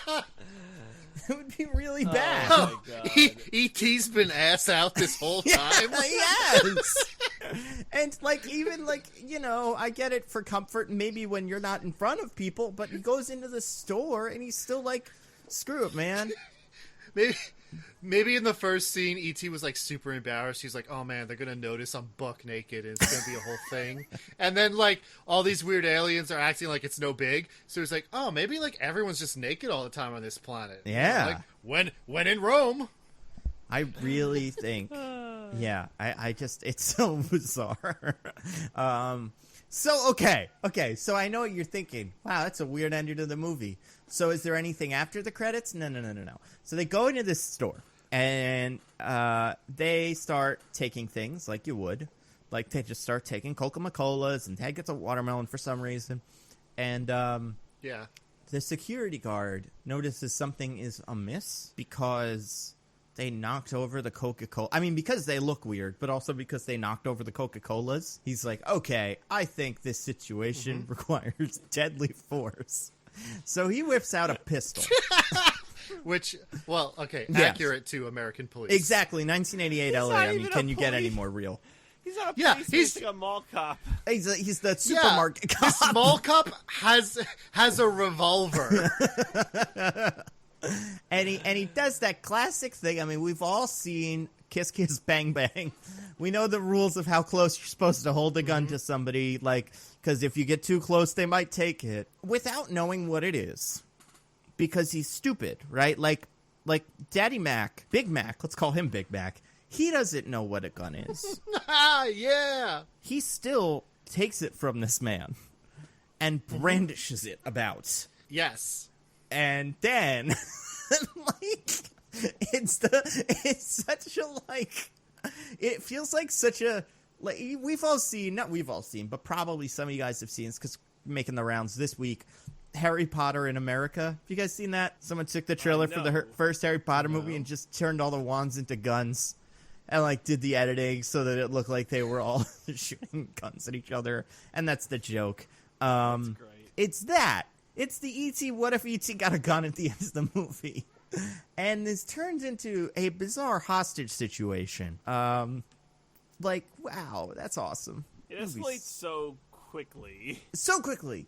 So many cops come to the aid of the mall cop, strip mall cop, or whatever this guy is, because yeah, it's super quick, and they all also have their guns drawn immediately. But at this point, like, some guy took the local supermarket hostage, and he has a child, like the boy now, the brother who is involved, who's like, don't shoot him. He's just a weird alien guy. He doesn't even know. They never say alien, just like, he can't understand you.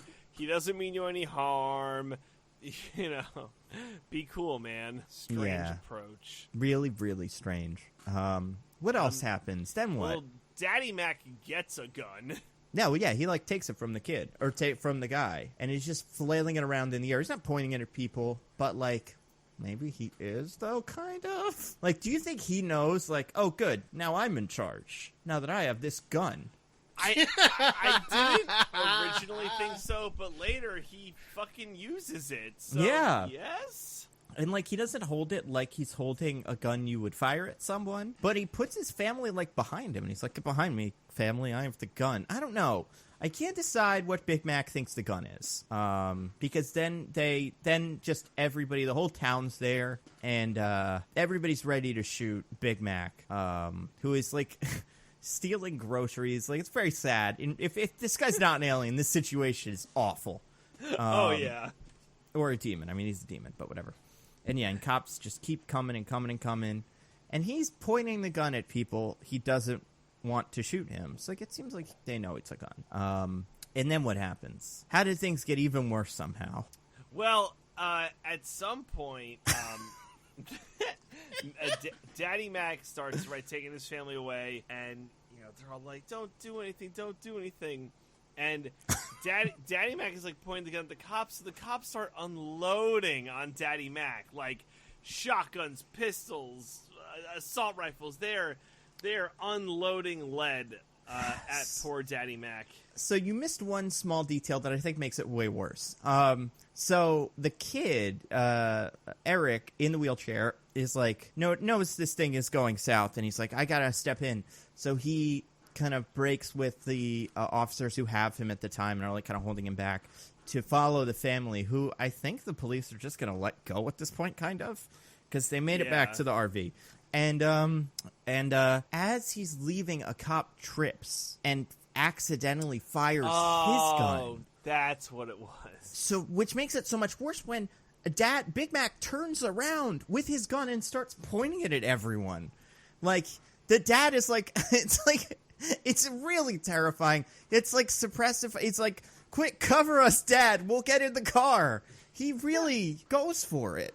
Yeah. And then there's a shootout between every single cop. None of them are able to hit him, and Mac, and Big Mac. And I don't think Big Mac actually fires his gun. No, he does. Does he really? Yeah, because I think that's what. Because that's why. Yeah. Yeah, that's why everyone. That's why all the other cops start firing. Is because Daddy Mac fires back. So just from watching, I believe you.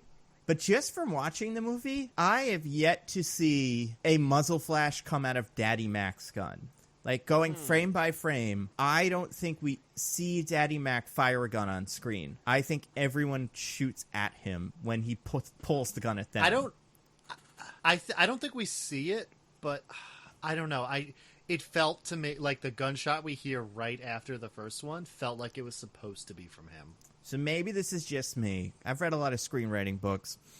If your Mac alien is going to shoot at cops, probably got to make that clear. I think that's like right up there with like this is what's his name? This is Chekhov's gun too. If you're going to have an alien dad fire on the LAPD or whatever, show him doing it on screen. Feels like rule number 1. Because I honestly, having watched it a couple times now, if you don't, I don't think he did it. Or rule number 2: if you don't want us to think that your Big Daddy alien fired a gun at the cops, don't give him a gun during his showdown with the cops. And like, so everybody, shotguns, everybody's just pumping lead at these at this family of 4. One of which is a hostage taker, right? Assumed with the gun. They don't know who the other 3 are. They don't know who the kid and the wife are.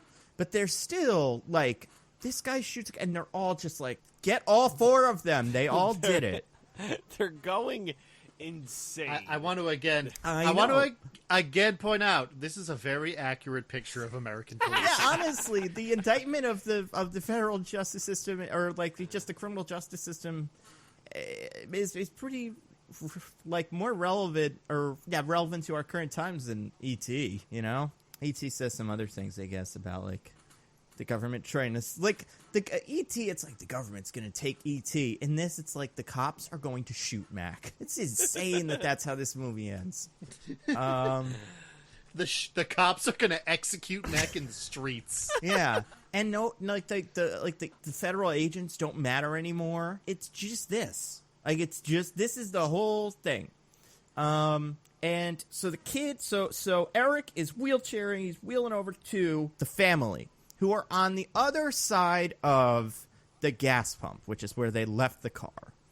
And one of the stray bullets hits the pump, and the entire block explodes. Dude, everyone dead. Like.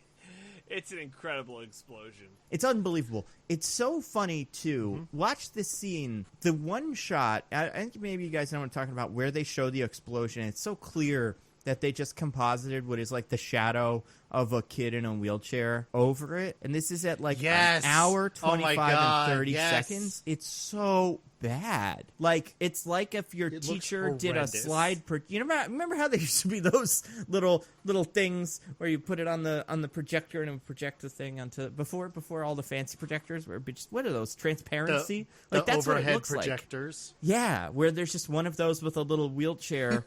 Fainted wheelchair child, and just put that over as a Clipfoot explosion. It's absolutely terrible. So then, yeah, this entire supermarket explodes. Like, huge explosion. Was everyone able to get out of the supermarket? I fucking hope so, because otherwise, just fucking carnage. There's a crowd, but, like, this all happens pretty quickly. I don't see when they would. And then, so who's the only victim of this situation? Oh, God, me. Yeah, Poor me. Little Eric is I don't know, like killed by the blast. He's not shaken. He's not thrown from his wheelchair. It just kind of gets him. The shockwave.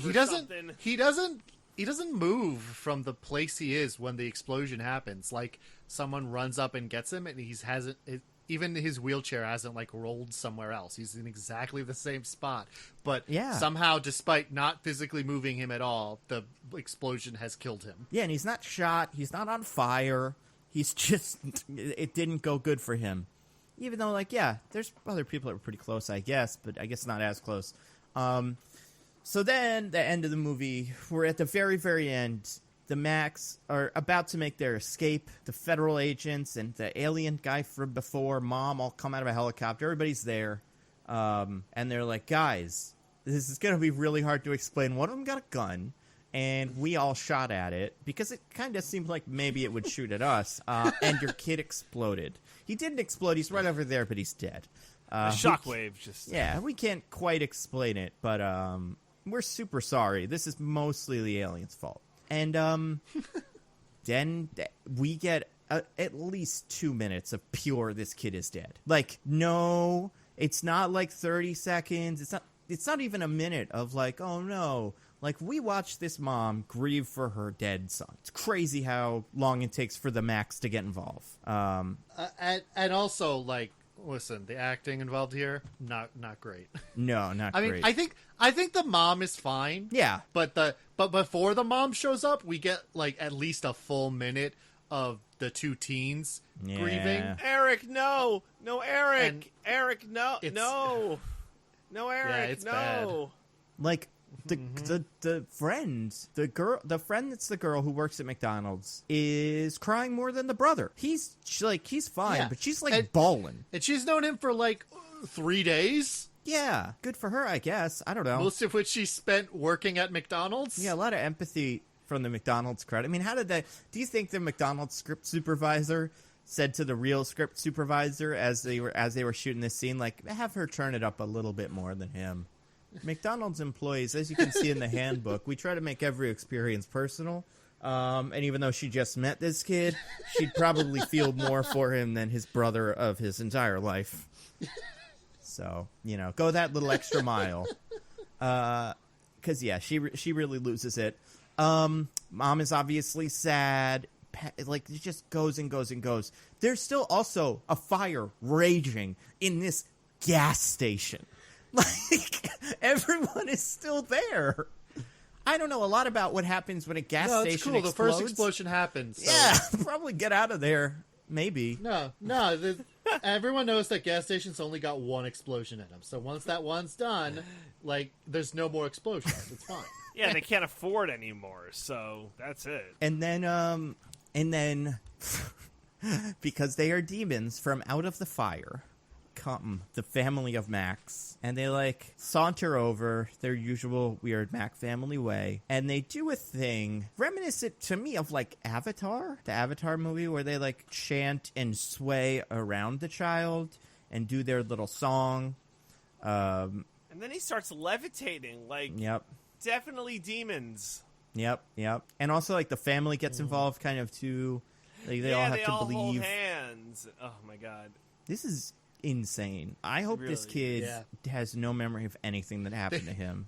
Like he does. They kind of the sequel maybe would have been about how like later the Pet Cemetery-esque ramifications of bringing him back from the dead. Honestly, like because if they're demons, like there's no way it didn't come with a terrible cost. And the terrible cost, I would have loved it. I don't think this happens, but like, so the Mac family does magic pretty much to bring him back from life, right? It's not like. It's like, nonsense Navi soul magic, but I think it'd be super funny if one of the kids was like maybe the little girl, or I don't care, any of the kids that kind of know what's going on in this scene were like, how can they do this? And then they all started getting tired because this was so emotionally draining. They're like, quick, Coca Cola. And then just every like townsperson just came with an armful of Coca Cola and started showering them in it. And as they did that, the Mac monsters glowed and just like started ascending into heaven. So this kid is brought back to life by the demons. And you know what? You'd kind of wonder, where's this movie going from here? Like, how do you end a movie like this? Because there's no way for them to get home. There don't seem to be other ones of them, right? Like, they may be the lone, like Superman of their planet. Yeah. But what to our lone wandering eyes does appear, but the end of the movie, which, DJ, can you explain this? Yeah. Please, God, do. So we get Eric back, and it's like, oh my god, Eric, thank God you're back. And then it's like a smash cut to, we have these two federal agents, they're running toward a federal building, we assume. They're running, fast as they can. They can't miss whatever this is. And as it turns out, they go into an immigration hearing where many prospective U.S. citizens are being sworn in to be granted their U.S. citizenship, the highest honor. There's nothing greater than being an American citizen, except maybe the sweet taste of a nice cold. Oh my God! Coca If Cola. only. The only thing greater. And the refreshing taste of a Big Mac. Exactly. Yeah. So they want to make it. Everyone's here. The scientists are here. The federal agents are here. Eric's family's here. The girls are. Everyone is here. Ronald McDonald's here, and the Macs are dressed in awesome clothes. Mac himself is dressed in like a little McDonald outfit, and they all have their right hands raised so they can be sworn in. Part of them. What was that? Diggins? Part of the McKids collection. Yes, yeah. The McKids. So they can be sworn in as U.S. citizens. And then, for some reason, everyone just starts kissing all of the aliens on the mouth. I do not know why. I'm happy it's very for them. Disturbing. It seems nice. It's a nice moment. They get to be citizens, but yeah, a lot of like. I don't think we should touch them. A lot of open mouth kissing Yeah. of the aliens. Also, like, okay, so we don't know what happened between the time that the kid pretty much died in the explosion and now. We know what I don't think a ton of time has passed, but you'd have to assume some. Did they get honorary citizenship? How did they pass the citizenship test? What happened next? Like, how did you get to this part of the movie? I don't understand. Was the alien... I mean, it had to have been a while because the alien dad has learned how to drive. Yeah, I kind of think he could have done that if you got in the car after the explosion. I think that's what he was going for. I don't know. I think he could drive. I don't know. That's just me. But something about the alien dad and how confidently he was going to that car was like, all right, listen, we'll be gone in a second. Like, we're going to get in this car and drive it away. But yeah, he has like a pink Cadillac or something. He's cruising out of the... Of this hearing with the kids in tow. Like, it's Mac, it's Big Mac mom, the daughter who's an adult, Mini Mac, and then Eric and whatever the girl with the TP or whatever. They're all in this car together. Where are they going? McDonald's, I guess, probably. But like, yeah, for a celebratory Big Mac. Yeah, it's pretty wild. We're carpooling with these guys. I still wouldn't trust them. But like, it's not just that they're in a car; they're very casual. Dad's like got his arm out the side, saying hi to people. Everybody knows who they are, I guess. It's a big deal. Well, they got to be famous, right? They're the aliens, right? That exploded that whole place that one time, and how? And then okay. And like, there were like some news people at this swearing-in ceremony, but like not a lot of them. Yeah, not enough that you figure like they found this aliens. wasn't big news. I think maybe Mac and Me takes place in a universe where people have already discovered aliens. Like they're not the first aliens who have been to Earth, because that would explain all the reactions people have to them. Where it's like, huh, that's surprising, but like not unthinkable. And then, how does the movie end? What is the last thing we see? Oh my god! So little Mac, he's blowing a little bubble, some bubble gum, and it's popping. And then the cheesiest shit ever. As we see the car driving away into the horizon, we get a big animated like bubblegum bubble, and it says "We'll be back," and then cut to credits. Blew my fucking mind. Yeah, honestly, I think cheesy is like, I can't even describe it in any way. It doesn't make any sense. I don't know what happened. What did we watch? The bubble became a large enough bubble. Like, it's so weird. Oh my god. Yeah, it's so like cartoony. It doesn't fit the look of anything else in the entire movie. It looks wrong. Yeah. They didn't say when they'd be back. If we're doing a reboot of Mac and Me today, what do you think we'd get? What would you want from this? Mac and them, Mac and us. The Mac Attack. I want all the original actors. I want a everybody.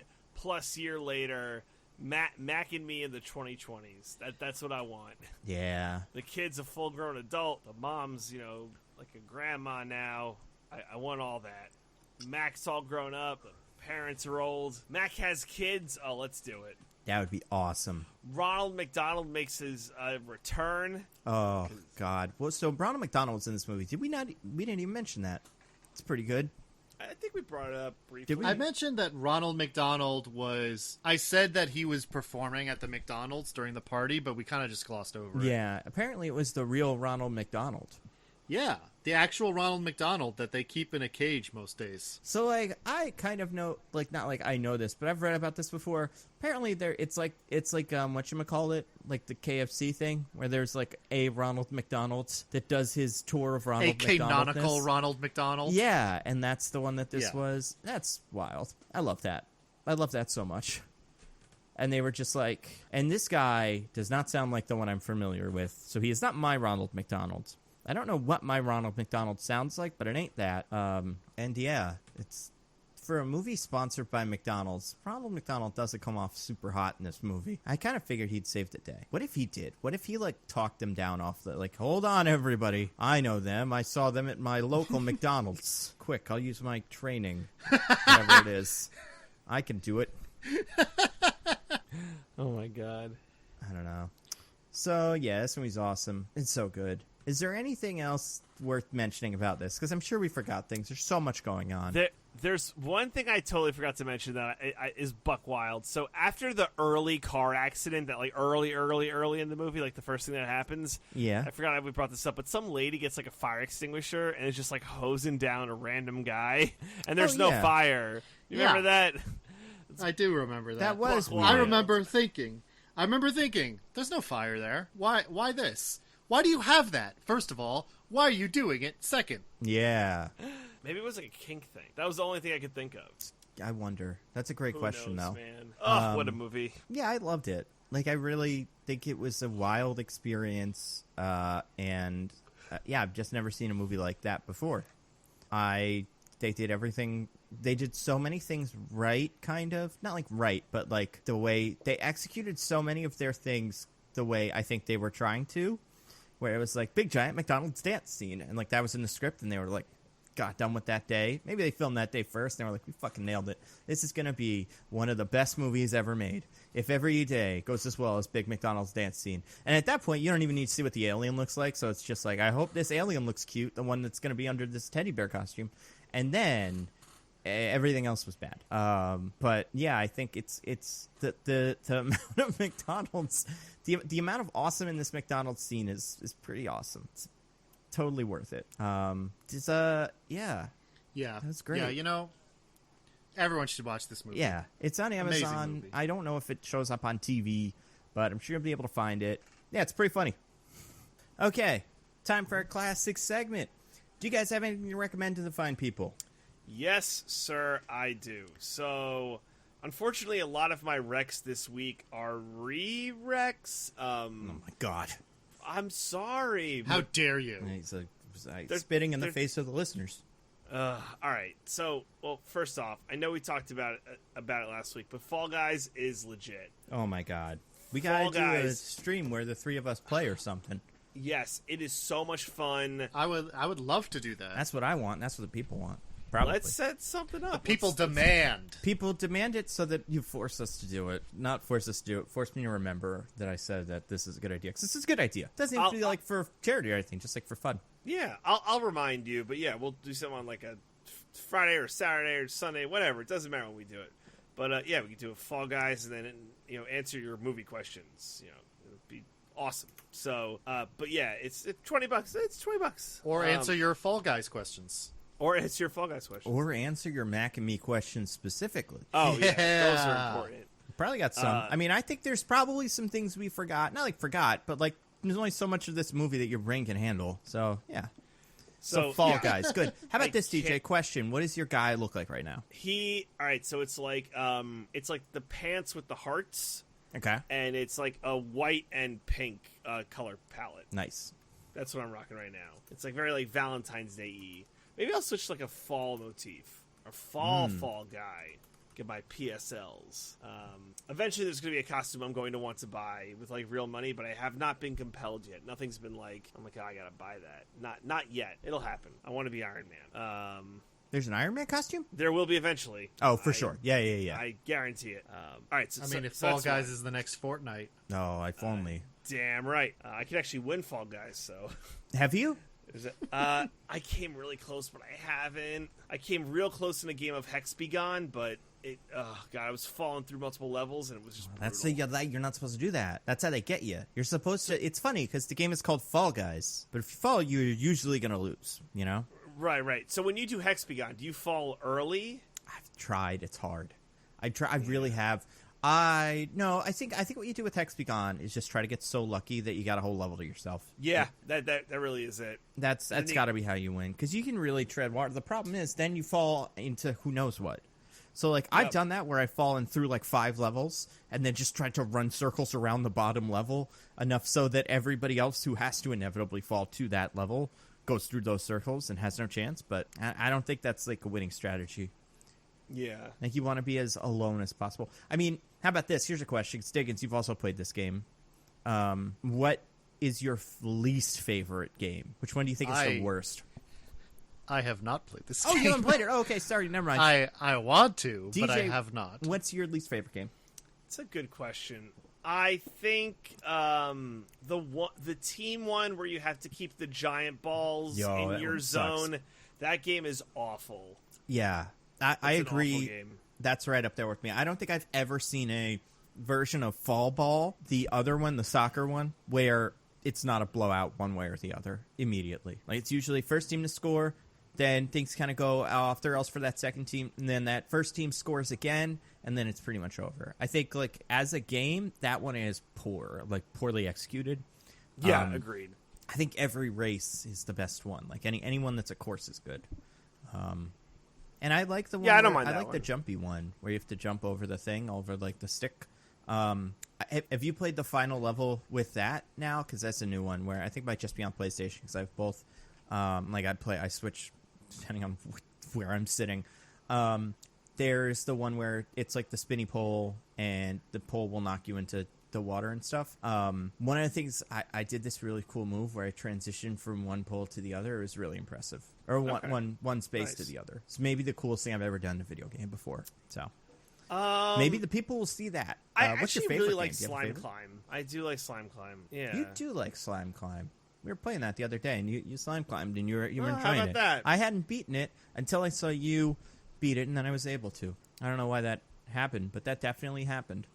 Oh, I'm the now fruit okay one is at it, and I terrible. used to be garbage. You know which one I really hate? The fruit one. I don't think I've ever felt good about doing that. I've always... Fruit Ninja? Oh my god, if Is only. it Fruit Fall? If only. This one is fruit. What is this one, DJ? What'd you call this? Fruit? No, yeah, it's fruit. It's something like that. But like it's like fruit avalanche of And that's it, yeah, boring game over. like bullshit, and you think you're doing well, and then you get hit by a mango, and that's over. Yeah, I hate that one. You know what Charles' other one needs to go? The one where it's whatchamacallit?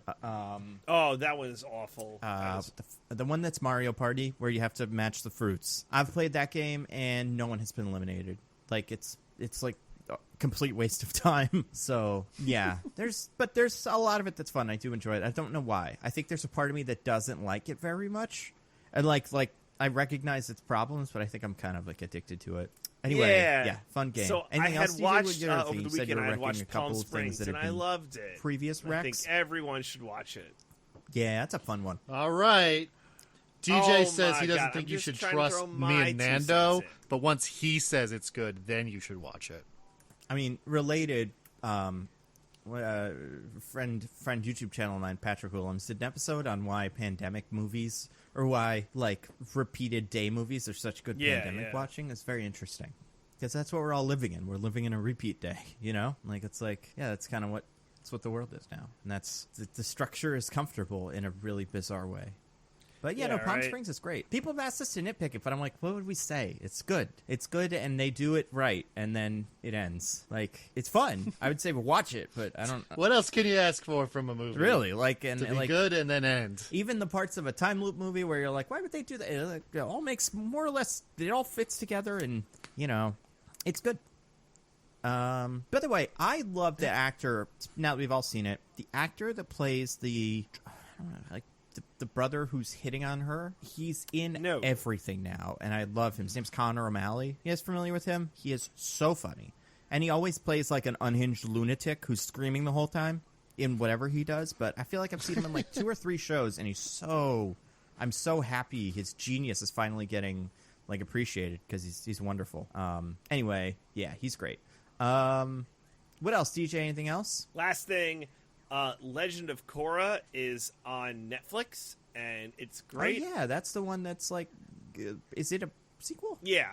I don't know. Yeah, it takes... Yes, it's a direct yeah, sequel. It's the next Avatar after Avatar Aang, so it takes place like roughly 100 years after the events of the original Avatar. I think it does a lot of things better than the original Avatar. And Korra is the main character? Yes. That is a character's name? Okay, cool. And she's a very fun protagonist. So it's all on Netflix, which is great. In related, Avatar: The Last Airbender news, did you guys hear this? That the creators for the Netflix live-action show walked away from it because the Netflix creators wanted more, like, sex and blood and shit.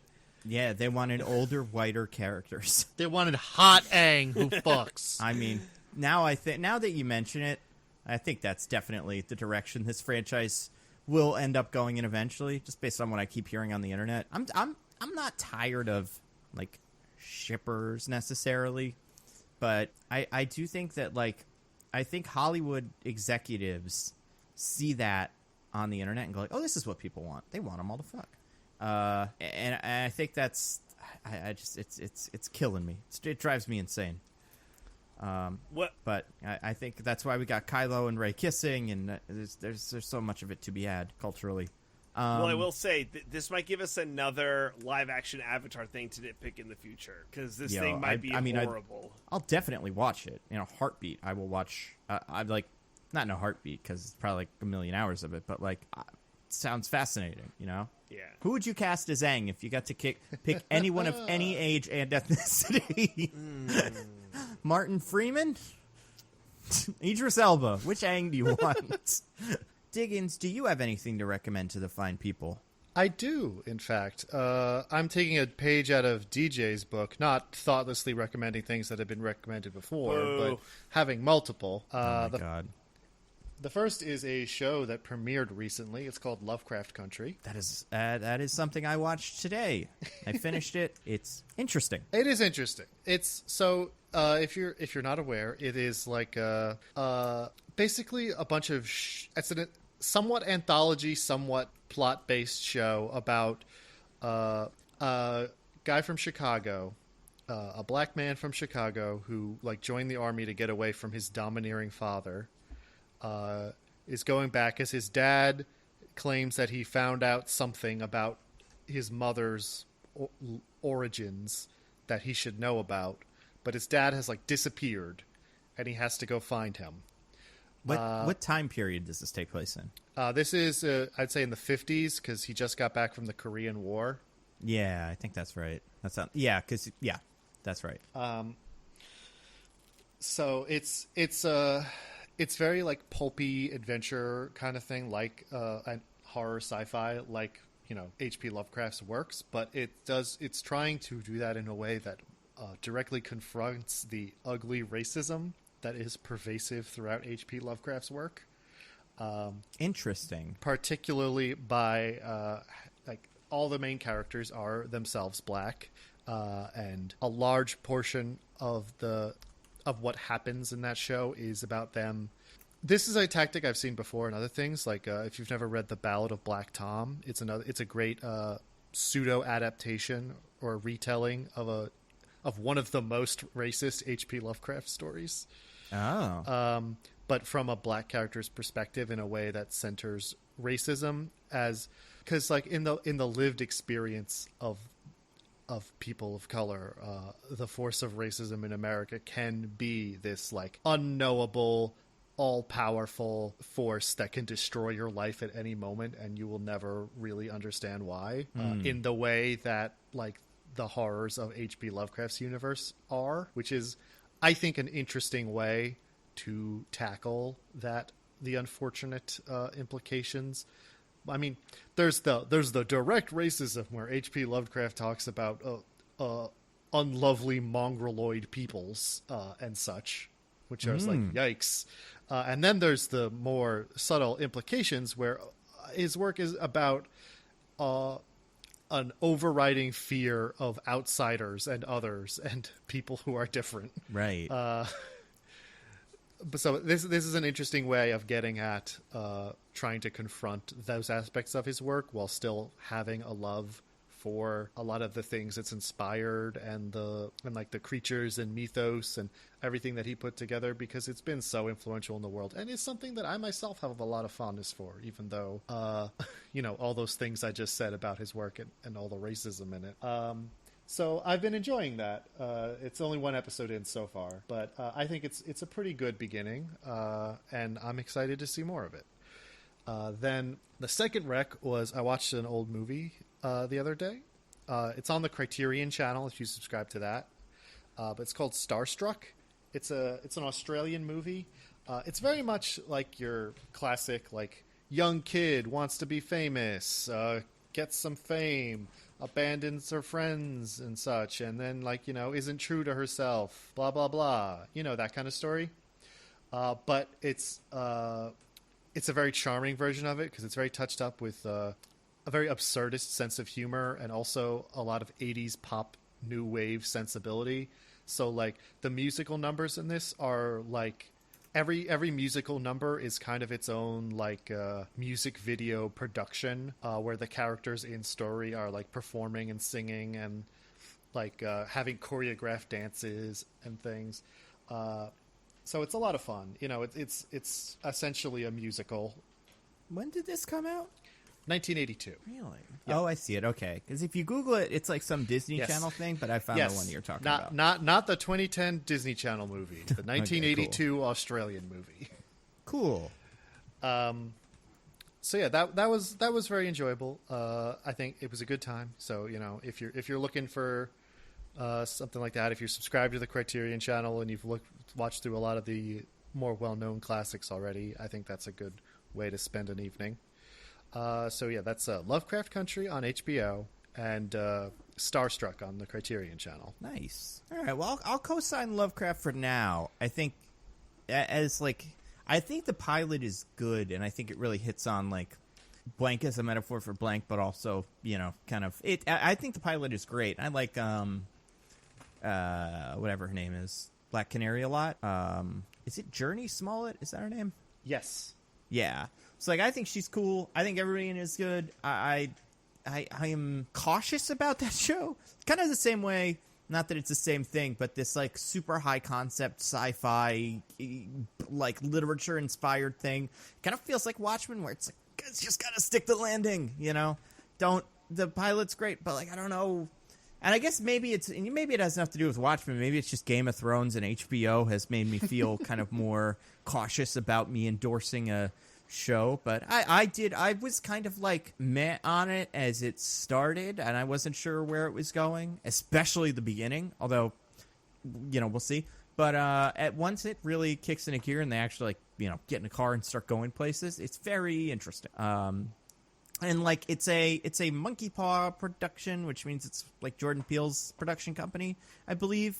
And there's a lot of points where it has the subtlety of a Get Out, kind of not the subtlety of a Get Out, but kind of like the subtlety. Well, it oscillates, I would say, between like Get Out and Us, where sometimes it's like, oh man, this uncomfortable thing is kind of uncomfortable. Maybe this is a metaphor for racism. And then sometimes it's like Us, where the characters are like, this is the problem, and I'm the this, and this represents this. And I didn't mind either of them in this for some reason. I don't know. I thought it was good.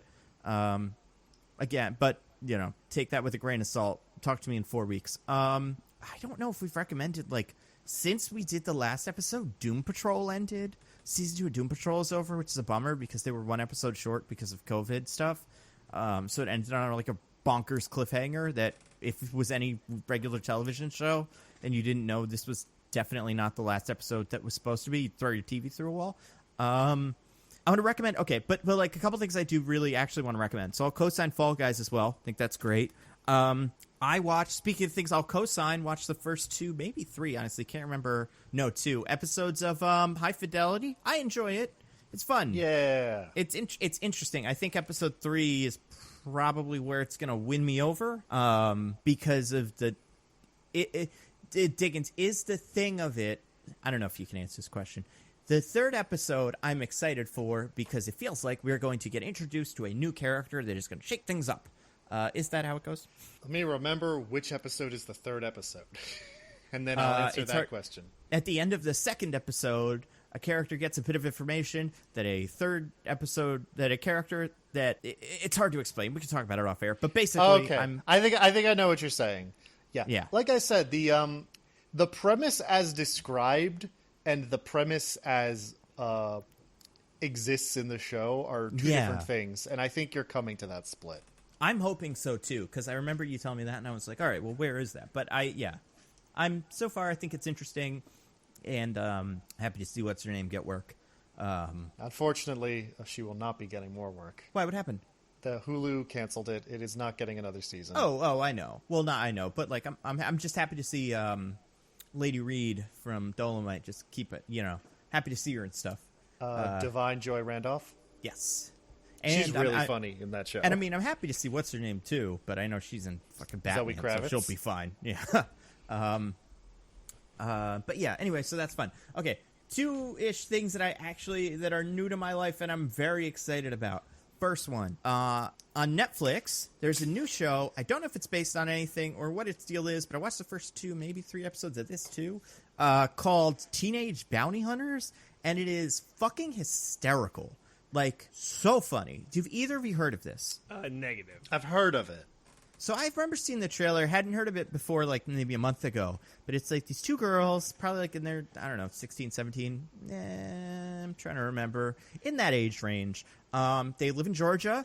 They're part of an evangelical, like, or something community. They go to a church, like high school. And it's really like, what you'd expect. It's what you'd expect, but not in like a necessarily like bad way. But like it's what you'd expect in terms of just like that's what this culture is and whatever. And like everybody, the girls that the main character that I think they're twins. One of the twins follows all the rules and one of them doesn't. You got Goofus and Gallant and whatever. But Goofus or Gallant, I can't remember. The one that follows all the rules follows all the rules and it's constantly talking about how people are going to be redeemed for their sins and whatever, but like in a normal way, it's just pretty funny. But then the one that's Goofus or Gallant, whichever one is the bad one, also talks about those things, but also like believes in social justice. It doesn't matter. But anyway, the way the premise for the show is these two kids get roped into a very silly kind of Buffy the Vampire Slayer-ish, but even more silly than that, but like get roped into bounty hunting because they are good at it, because they know how to handle guns and they're fast and they kind of know the community. And I think it's super funny. I think everybody, I don't know anybody that I wouldn't recommend this show to, because I found it quite accessible, and also like as far as the episode to episode through line goes, I think it's very interesting. And I think it was the third one was the one that got me on like an emotional level. It was just, I don't know, I was super impressed by it, which is good because like I remember there was a show that came out a week or two earlier called like Warrior Nun, and I remember seeing the trailer for that and being like awesome, and then it wasn't that good or no one really cared for it, and I heard that, and I was like, oh man, it's a bummer. I was excited for this thing, and now this thing's here and it's great. So I got one good show out of Netflix this month, and then we got The Boys. I guess that's Amazon, but that'll come at the end of the month. Woo! Or beginning of next month. Excited. Whatever. I'm psyched for that. Yeah. I really am rewatching Boys. When you get past all the stuff in the very beginning that is not amazing, and you just start getting into like the characters doing speeches that are religious allegories, that's amazing. Other thing. So this is going to be, it's tough to admit this, but I heard about a show, and I was like, this sounds interesting. I'd like to see that show. Unfortunately, to see that show, I would have to... Guys, I'm back on the Quibi train. No. Yeah! I've resubscribed for a television show. Specifically, I know. So I resubscribed specifically for a show called the Maryville Murders, I think is what it's called. Maryville Murders? God, I had it open just a second ago and I made it go away.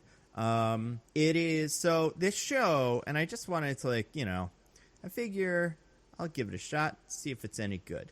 And Mapleworth Murders, that's what it is. I will support good content, no matter how stupid the platform it's on is. And this show, it's made by Paul Appel, who I don't recognize except for she is Pete's wife on 30 Rock. I imagine she is a comedian like from other stuff, but that's the first thing I saw her from.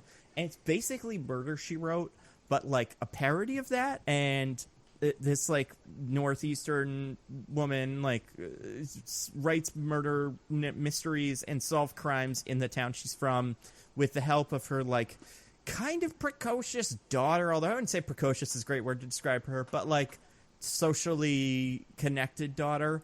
And it's super funny. And I didn't want to recommend this.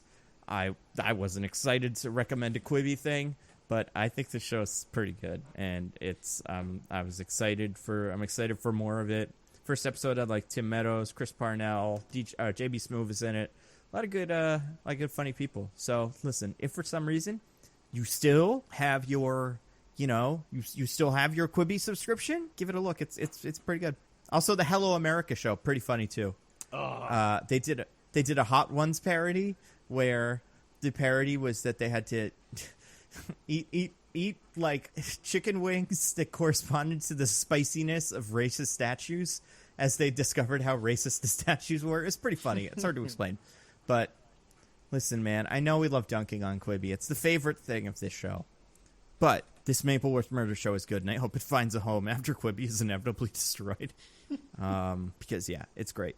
That's pretty much all I got. I want to say I played the Avengers beta. I enjoyed it. I'll talk more about the game when it actually comes out. But I had a positive view of that. What are we doing next week, guys? Because the movies are coming back, which is terrifying. But, like, Mulan is beginning of September. New Mutants is next week. Is it?